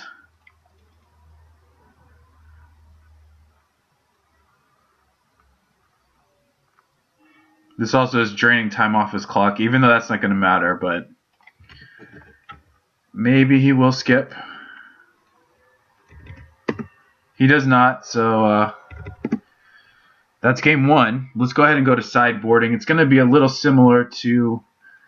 Well, actually, I don't know if you guys have seen this type of boarding, but we really just want all of our board control. We actually have quite a bit. That's 61 cards, so we're going to have to cut something else. Stormbound Geist does not really do anything for us. He doesn't have flyers. I mean, we do need something ultimately to win with. I think I'd rather have a counterspell than a Stormbound Geist. And yeah, I think this is reasonable. Let's submit. We have a pretty good board. We've got Electrickeries, we've got Hydroblast, we got a lot of spot removal. So yeah, and we can work with this. Let's go ahead and keep a turn 1 Delver. He might not have an answer to. So that could be potentially a 3-2 just gumming up the ground against 1/1s, but not incredibly likely to be the case, but we'll still see. Okay. So here's a Foundry Street Denizen. We will leave our guy back, most likely. Flips on Izzet Guildgate. We will not reveal. Definitely willing to trade against the Denizen. We also have an Electrickery here.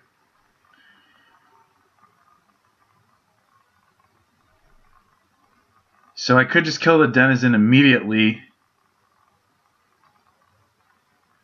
But I think I'm going to wait. And I think I'm going to do it like this. Now this could be unwise, but I'm going to try and get a little more value off of the Electrickery. Like for instance, the Delver will flip. Okay, this is great. So I'm actually going to let him attack me. Depending on whether or not he plays a Sledder here. But then I have a flip Delver. I have an Electrickery that kills his board.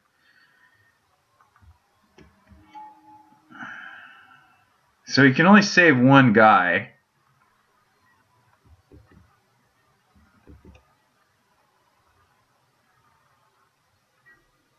So maybe So do I take the damage? I think so. So I think I Electrickery his team, and then I have a 3-2 blocking. And I feel pretty comfy from there. This is a pretty good value here. So we'll do this before he gets any information. So that actually paid off for us pretty well. He can only save one guy.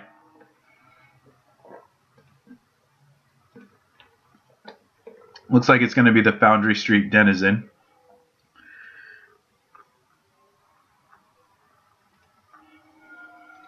So I'm just going to hold back here. We are not the beatdown.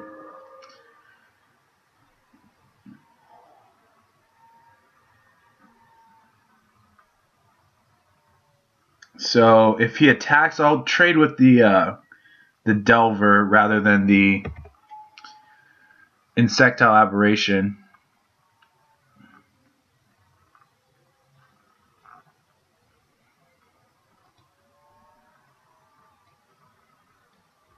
So what is he getting here? Maybe a Tarfire? Maybe a War Marshal? Looks like a Bushwhacker. Okay. So yeah, definitely just blocking.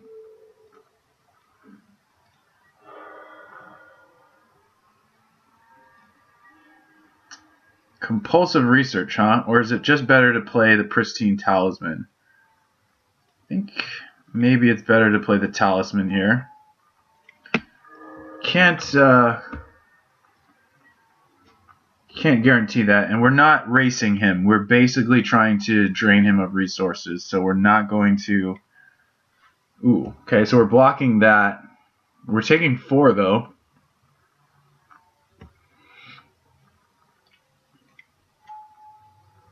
Okay.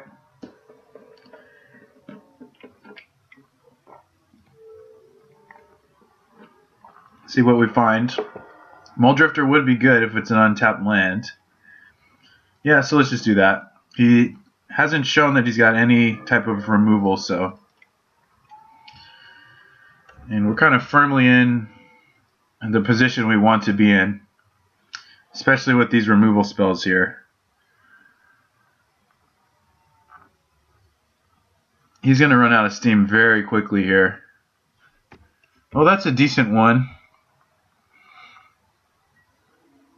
I don't think he's going to block, or attack rather.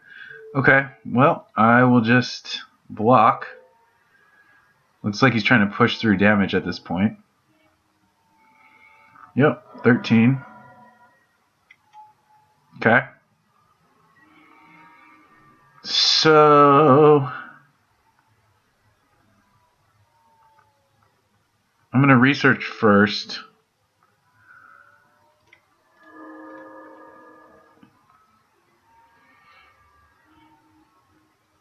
Pitch a land.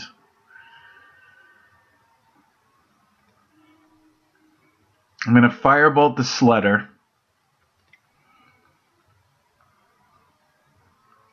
Then I'm going to flame slash the conscripts and leave up lightning bolt.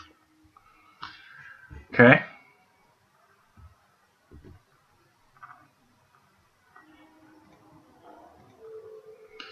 And I'm almost in a position where I can start attacking, but we're going to play it safe for one more turn here.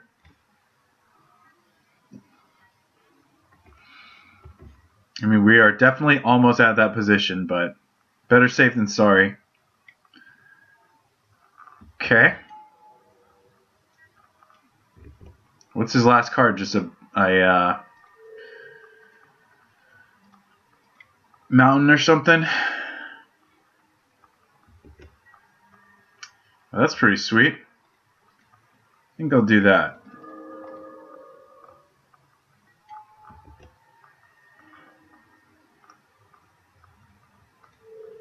Yeah, we'll just go on the offensive now. This game is very secure at the moment.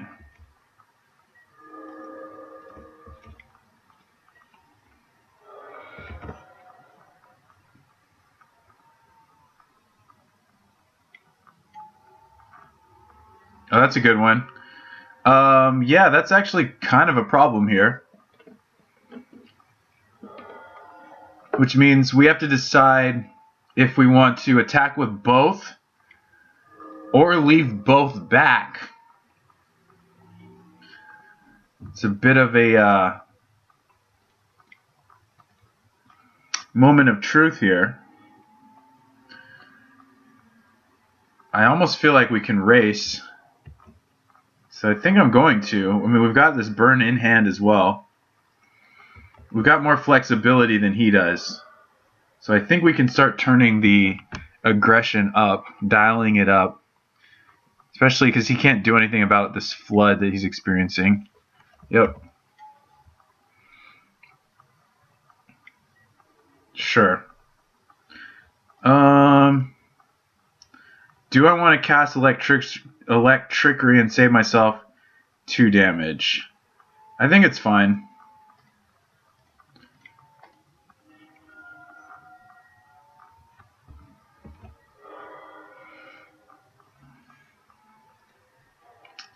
I think I'm still just going to keep doing what I'm doing.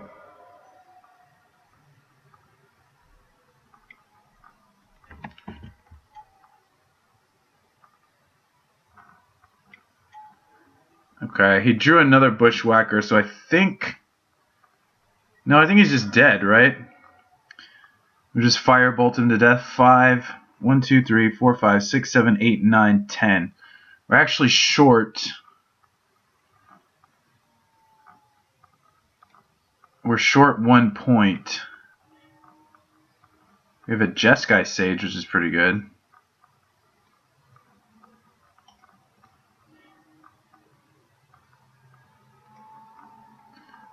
So I think I can attack for...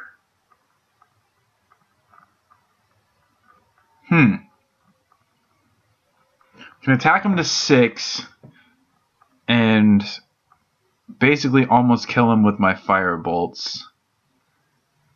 Or I can Firebolt his guy, play Jeskai Sage.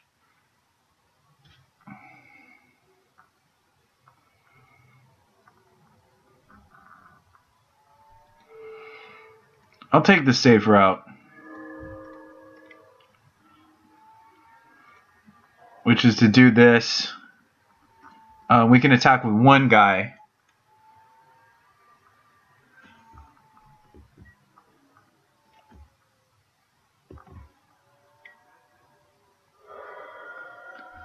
And then the Firebolt should finish him off because it deals basically 6.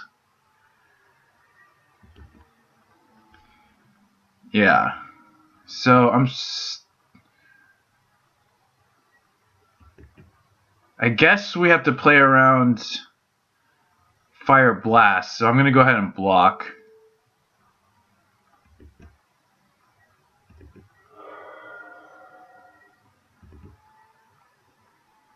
He's still dead. So I'm going to attack first.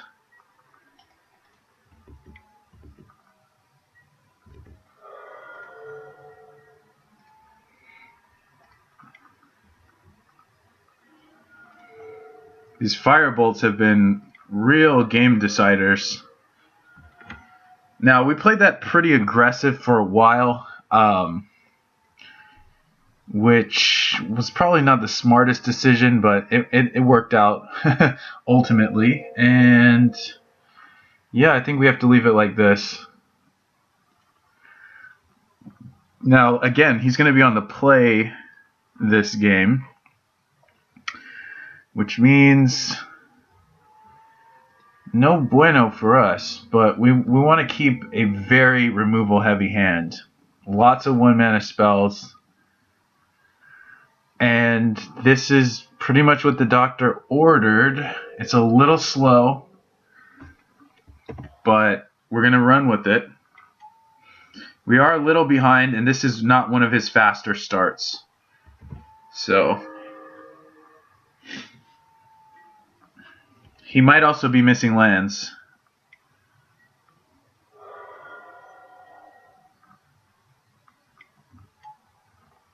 Okay, this kind of sucks for us. Actually, not so much. Because now we have Electrickery. And if he pays the Echo cost... Okay, this is even better. Alright, this is looking very good. Especially if he plays Bushwhacker. If he plays Bushwhacker, he's basically done. Okay. So I'm going to sweep almost all of this. Yeah, this is pretty good for us.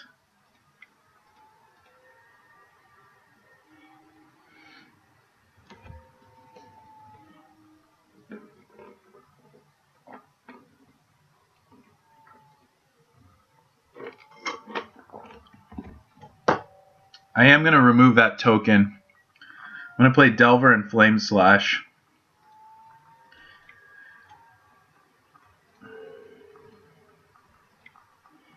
We already got enough value. I mean, the Electrickery was a 2-for-1. So we can afford to play the Flame Slash. We're still ahead. Okay.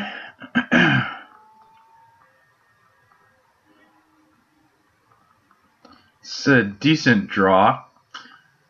Guess I'll try and draw a land. Okay, did not. We're still going to burn this. And I think I'll attack.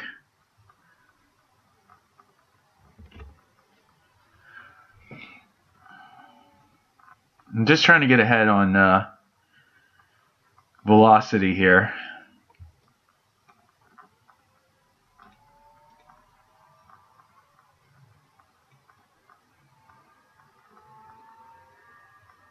Man, these Electrickeries have been strong.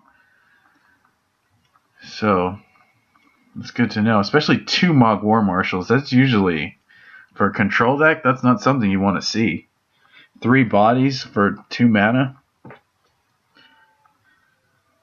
But this card, I mean, when this card was printed, it was such a game changer, and it still has its place in sideboards. I mean, when it's good, it's very good. Okay, so we are going to get in. And depending what we draw next, okay, bolts it, that's fine. So leaving it back anyway would have been terrible. Okay, an untapped land would be sick. I think I'm just going to play a Sage and leave up Bolt. Now, could have cast Think Twice there. I think this just does a little more. Okay, so I'll go ahead and just Bolt. Well, hang on. Let's draw the card.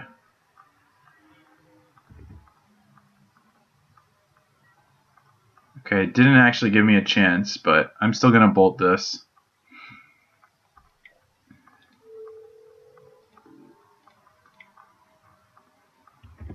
I probably should have waited for him to spend another mana because of... So I could go Delver, Narcolepsy, or I could draw 2 cards. I think I'll go Delver, Narcolepsy. I don't want to fall behind on the board in any way. So even though Serrated Arrows will be better later, I guess this is still pretty good for him because he can use it to great effect. So maybe that was not correct. We'll see.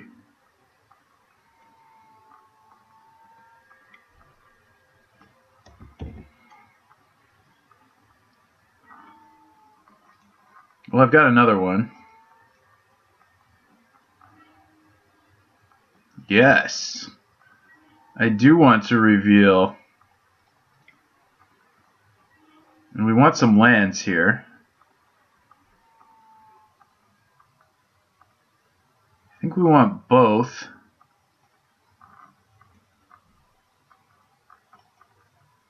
I think I might be doing this wrong.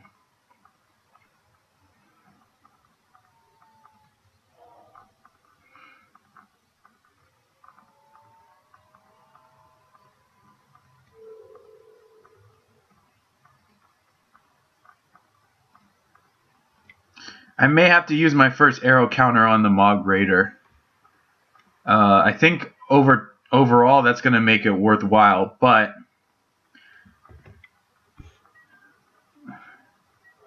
It is kind of weird.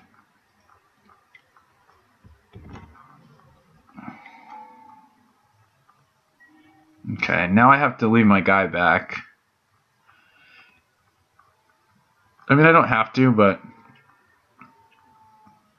basically just killing his Mog Raider so he can't make the cohort big. And then I'm blocking. Actually, I don't think I need a block. I think I just attack. If he goes land, dash creature, heel cutter, then I've wasted my time. Okay. So now it looks like we're going to end up having to block. I mean, I guess actually not. This thing isn't really getting away from us here. We can ping one of them down.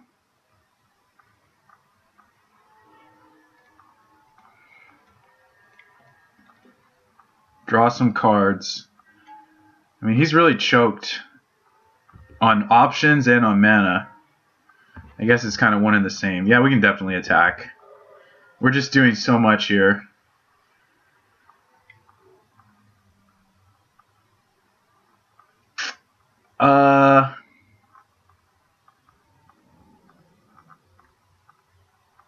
So I guess it's the same difference. We'll just ping the Sledder.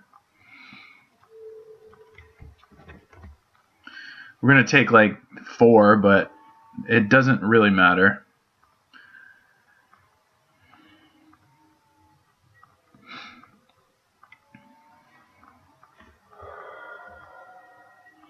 I'm not really seeing how we lose, so I'm going to get aggressive.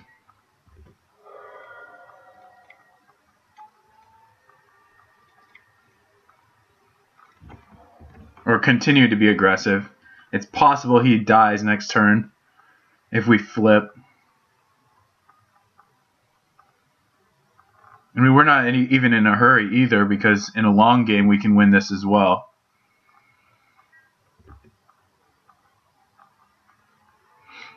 I'll take 2.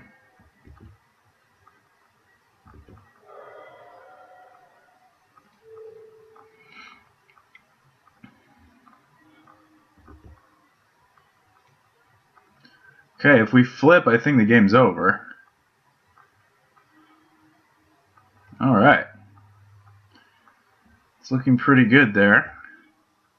So I can just firebolt him. If he has a burn spell, he goes to 1. I can also cast Think Twice. Yeah, I guess I'll cast Think Twice. That way, if he has a burn spell, I can still firebolt something. Okay, and we win the match. So we're 4-0 right now, and feeling pretty good. So thank you guys very much for watching. Alright guys, we are wrapping things up here, and we are going to be on the draw. We're definitely keeping this hand. We've wished our opponent good luck, so there's nothing left to it but to do it. And it looks like we're facing off against Affinity, which I have no idea whether or not that'll be good for us, but I will say that it's good that he did not have a turn 1 artifact. Whoa, what the heck is this? So this is maybe Mardu, Kuldotha Mardu, I guess is what you would call it. I'm going to go ahead and play the Guild Gate so I can make a threat next turn rather than just drawing a card this turn. So he's going to duress me. That's going to resolve. This is a very interesting deck list we're facing off against, and I have to assume that he's also 4-0. So that makes it all the more interesting. He takes Think Twice, which is kind of surprising. I'm guessing he's something of a control deck here. I'm just going to go ahead and play my threat. Even though it does mess up our sequencing a little bit, I think it's better to get on the board and maybe affect some kind of something on the game. For instance, forcing him to use 2 removal spells is pretty good for us. So we're really getting some value here.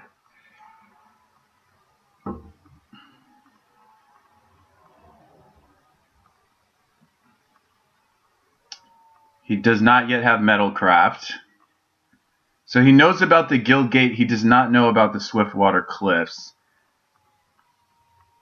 So I'm going to preordain first, actually. I don't know why he took the Think Twice. I have a feeling he's going to be pretty creature heavy. We could bottom the Flame Slash, though. I think we'll go ahead and keep it. I'm fine with that. He's going to start deploying threats, that's for sure. So he actually showed us a different land here. That's a Great Furnace in his hand and 3 unknowns. So this is actually pretty good for us because I feel like he's misplaying a bit here, and we've gotten a lot of value. First, him duressing the Think Twice away just gives us value. Him using 2 cards on the Stormbound Geist also gives us value. So I think in the long run, we might be able to just outvalue this guy. Especially because he hasn't played any threats. He's going to play his Mardu guy, the Vampires, Bleak Coven Vampires. So that's going to drain us for 4. Yeah. But I don't think that's a huge loss. He may have something like Cloud Shift. So I'm going to go ahead and bolt first before I think twice. Okay, he doesn't have Cloud Shift. So unless we draw a permission spell, you know what, I'm actually more likely here to play my 2 threats, I think. I think it's just a little bit better of a deal. Even though we could draw 2 cards.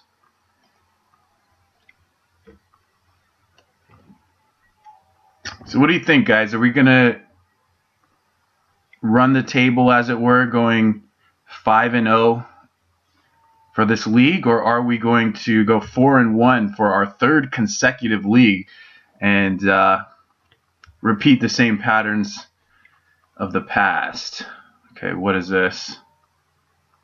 Black and red. Okay.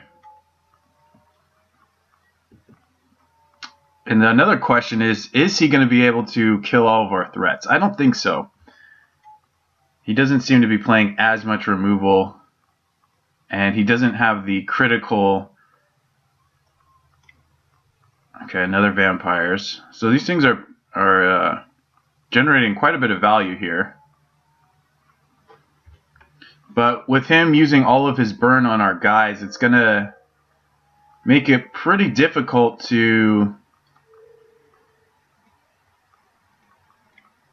burn us out. And then we're bolting this so that we can use all of our mana here for the Mole Drifter. So let's do that. Rather than preordain and try and find an untapped land. Ooh, 2 counter spells. I definitely like the look of that. Okay, we're getting in for our first bit of damage. He's already at 28, however.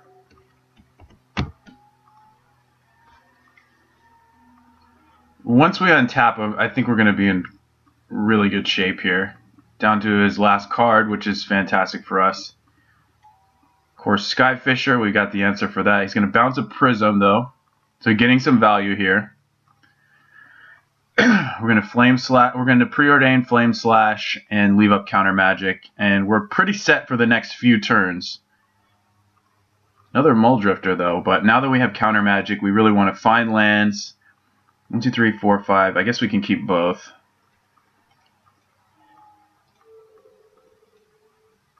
Get this guy out of here. Next turn, we're going to get to play Mole Drifter and leave up Counter Magic, which is just such a comforting and effective play and effective use of our mana and a way to really impact the game. So, cycling, okay. He's definitely getting to see a lot of his deck. As you can see, he's seeing as much as we are. We'll go ahead and counter this. Gets him a 2/3 flying body that also is going to ultimately draw him a card, so we might as well counter. Looks like he doesn't have much else going on. So we can just start to get really obnoxious here. Alright, well, I'm definitely liking the flow of this game right now. I think we're at a great advantage.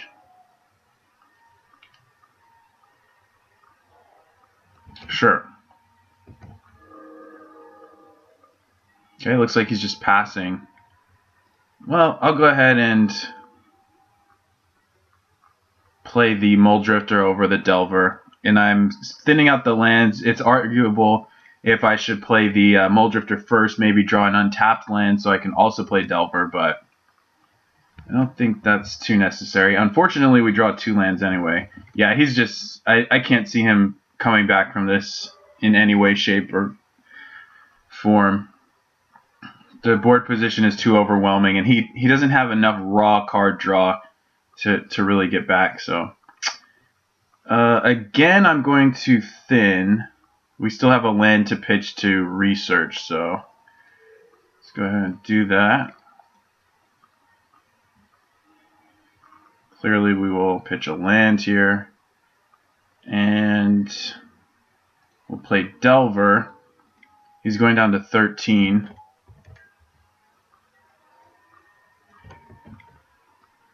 And I mean, this is very academic. We're just doing what we can here and really just shutting him down.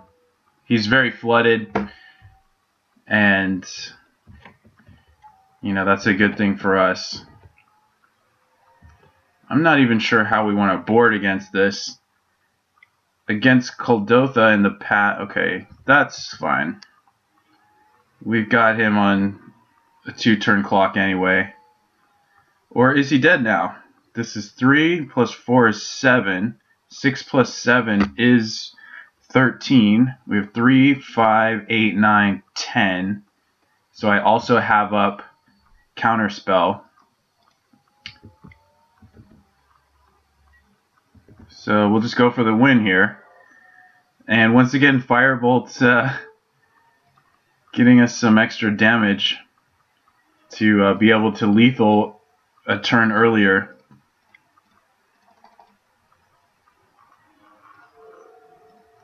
And who would have thought that we would be the ones burning him out? Wow. Okay, so that was a pretty convincing game 1. Took it down on turn 12. So he's got Duress, a lot of burn, and then a handful of threats. Skyfishers, vampires. Probably has Glint Hawk. Possibly has Glint Hawk. Maybe has Squadron Hawk. I actually don't want to make too many changes. I think Dispel is probably not optimal. We really want to get rid of his board position. Now, we want some counters to stop Bleak Coven vampires from showing up. But ultimately, we do want a lot of what I would call card advantage, 2-for-1s. Hydroblast might also be an option. Definitely want 2 hard counters. We want all of our threats because he's got so much removal.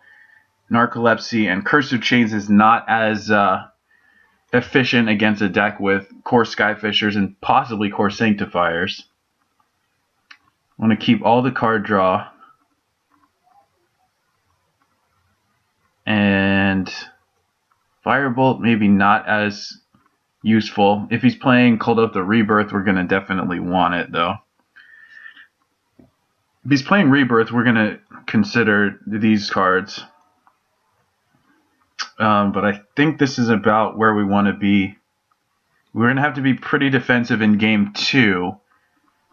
Well, not that defensive. He shouldn't have too much of an aggressive start, so I'm going to keep this hand. This hand looks good. And our opponent dealing with 3 colors could end up being an issue for him at some point. So let's see what happens here. And we have an early Delver, which always prompts a response from someone, so let's see if this will be any different. It's probably just going to kill it. Yep. So, yeah, I think I just will play a Jeskai Sage.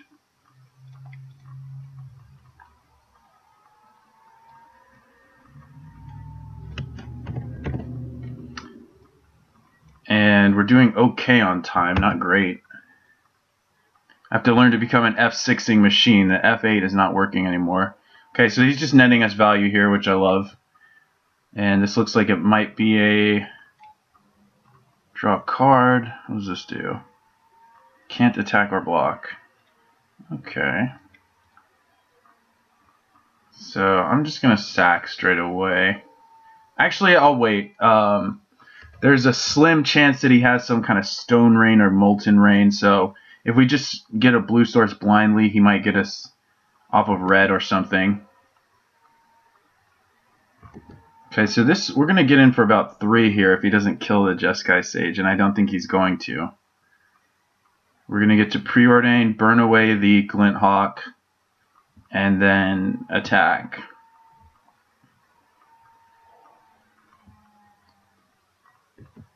Not that the damage is going to matter all that much because Vampires is going to come down and do some work for him. Okay, so this is looking pretty good. We could even think twice if we wanted to.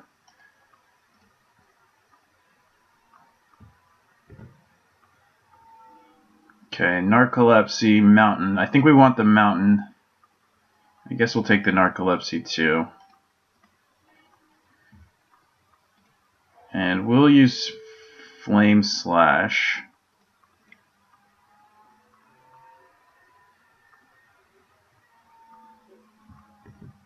I think I will just think twice. I know it gives him carte blanche, but we're going to be casting Think Twice anyway on his turn, so I might as well get in the extra point of damage. Seems like a waste not to use it, so.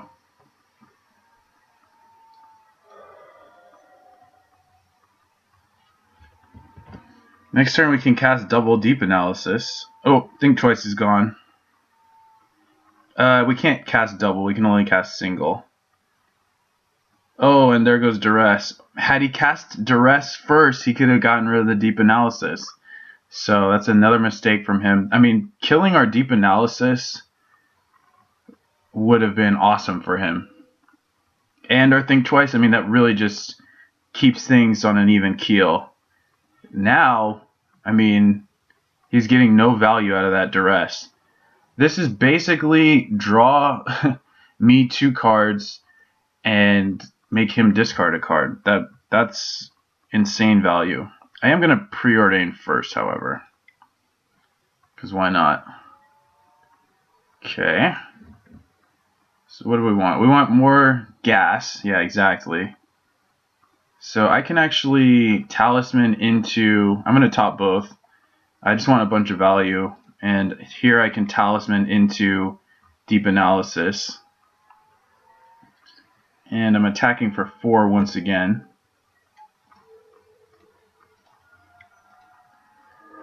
I did play my land, so... Yep. And we found another Deep Analysis, which is awesome. And we're just bashing him with a really big threat that he doesn't seem to have an answer to.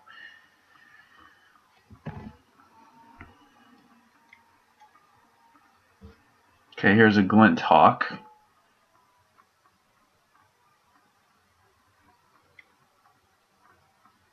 And he's going to replay, get his card. I could just double Deep Analysis here and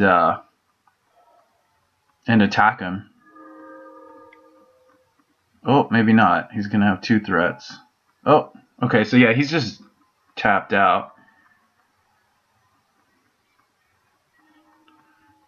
Well, now I can double Deep Analysis and bolt his guy. Let's cast the first Deep Analysis and see what we find. We're going to get in for another 4. Yeah, I think we might as well do it. We are hurting ourselves a bit, but...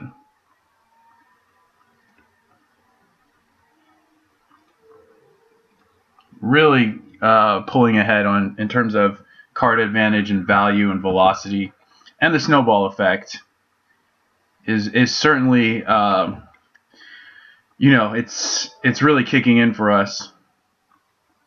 he needs to start chaining Bleak Coven vampires, or he's going to be in a lot of trouble. And that's just point blank period here. Here's one. So we're going to 12, and he's going to 14. Yep. But I think Jeskai Sage is kind of making up for that. Okay, so we got to kill both of his guys. Alright, this is looking good. We got to kill both of his guys, play Stormbound guys, and cast Think twice. Oh, he bounced the... Okay, so we're not going to get to do that in that case. Alright, so we'll just Flame Slash here.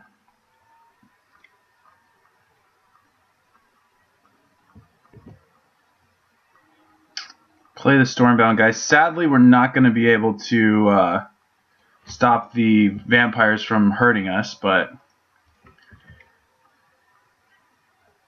You know, Pristine Talisman is slowly kind of mitigating that.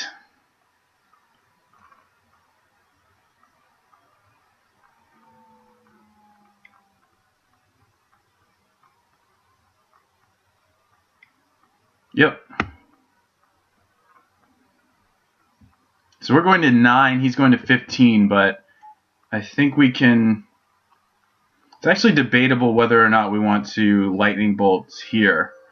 I think we may want to Lightning Bolt on our turn just to get the other damage in.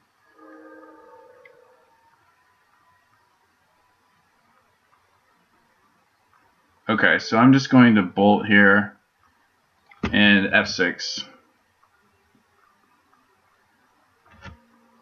We're still pretty far ahead. As long as he doesn't have any other vampires coming, I think we'll be fine. And we drew a card which drew us into another Muldrifter. So this certainly is some snowball effect kicking in for us. Okay, I do want to try and find a counter spell because I think that's the only way he gets back into the game. There's a Delver. I definitely don't mind that.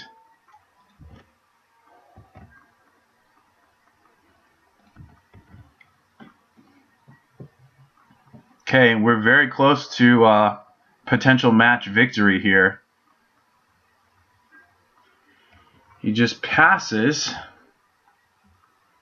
and this could end very quickly. 2 bolts, 7 plus 6, and he concedes, and we win the match, guys. We just 5-0'd this league. This is the first 5-0 for me. I believe this is the 5th league I've played. And this deck, previously to this, we played in those 2-mans, you'll remember. We went 3-0 there. And those are the only matches I've played in a constructed event. So this is an 8-0 deck right now against a wide range of opponents. And I'm really happy to see those results. I think that means that this deck is showing a ton of promise. And I'm really proud of the results that we've cooked up here. So... there's not a lot to say. I mean, we got a bunch of play points here and some packs and all that good stuff.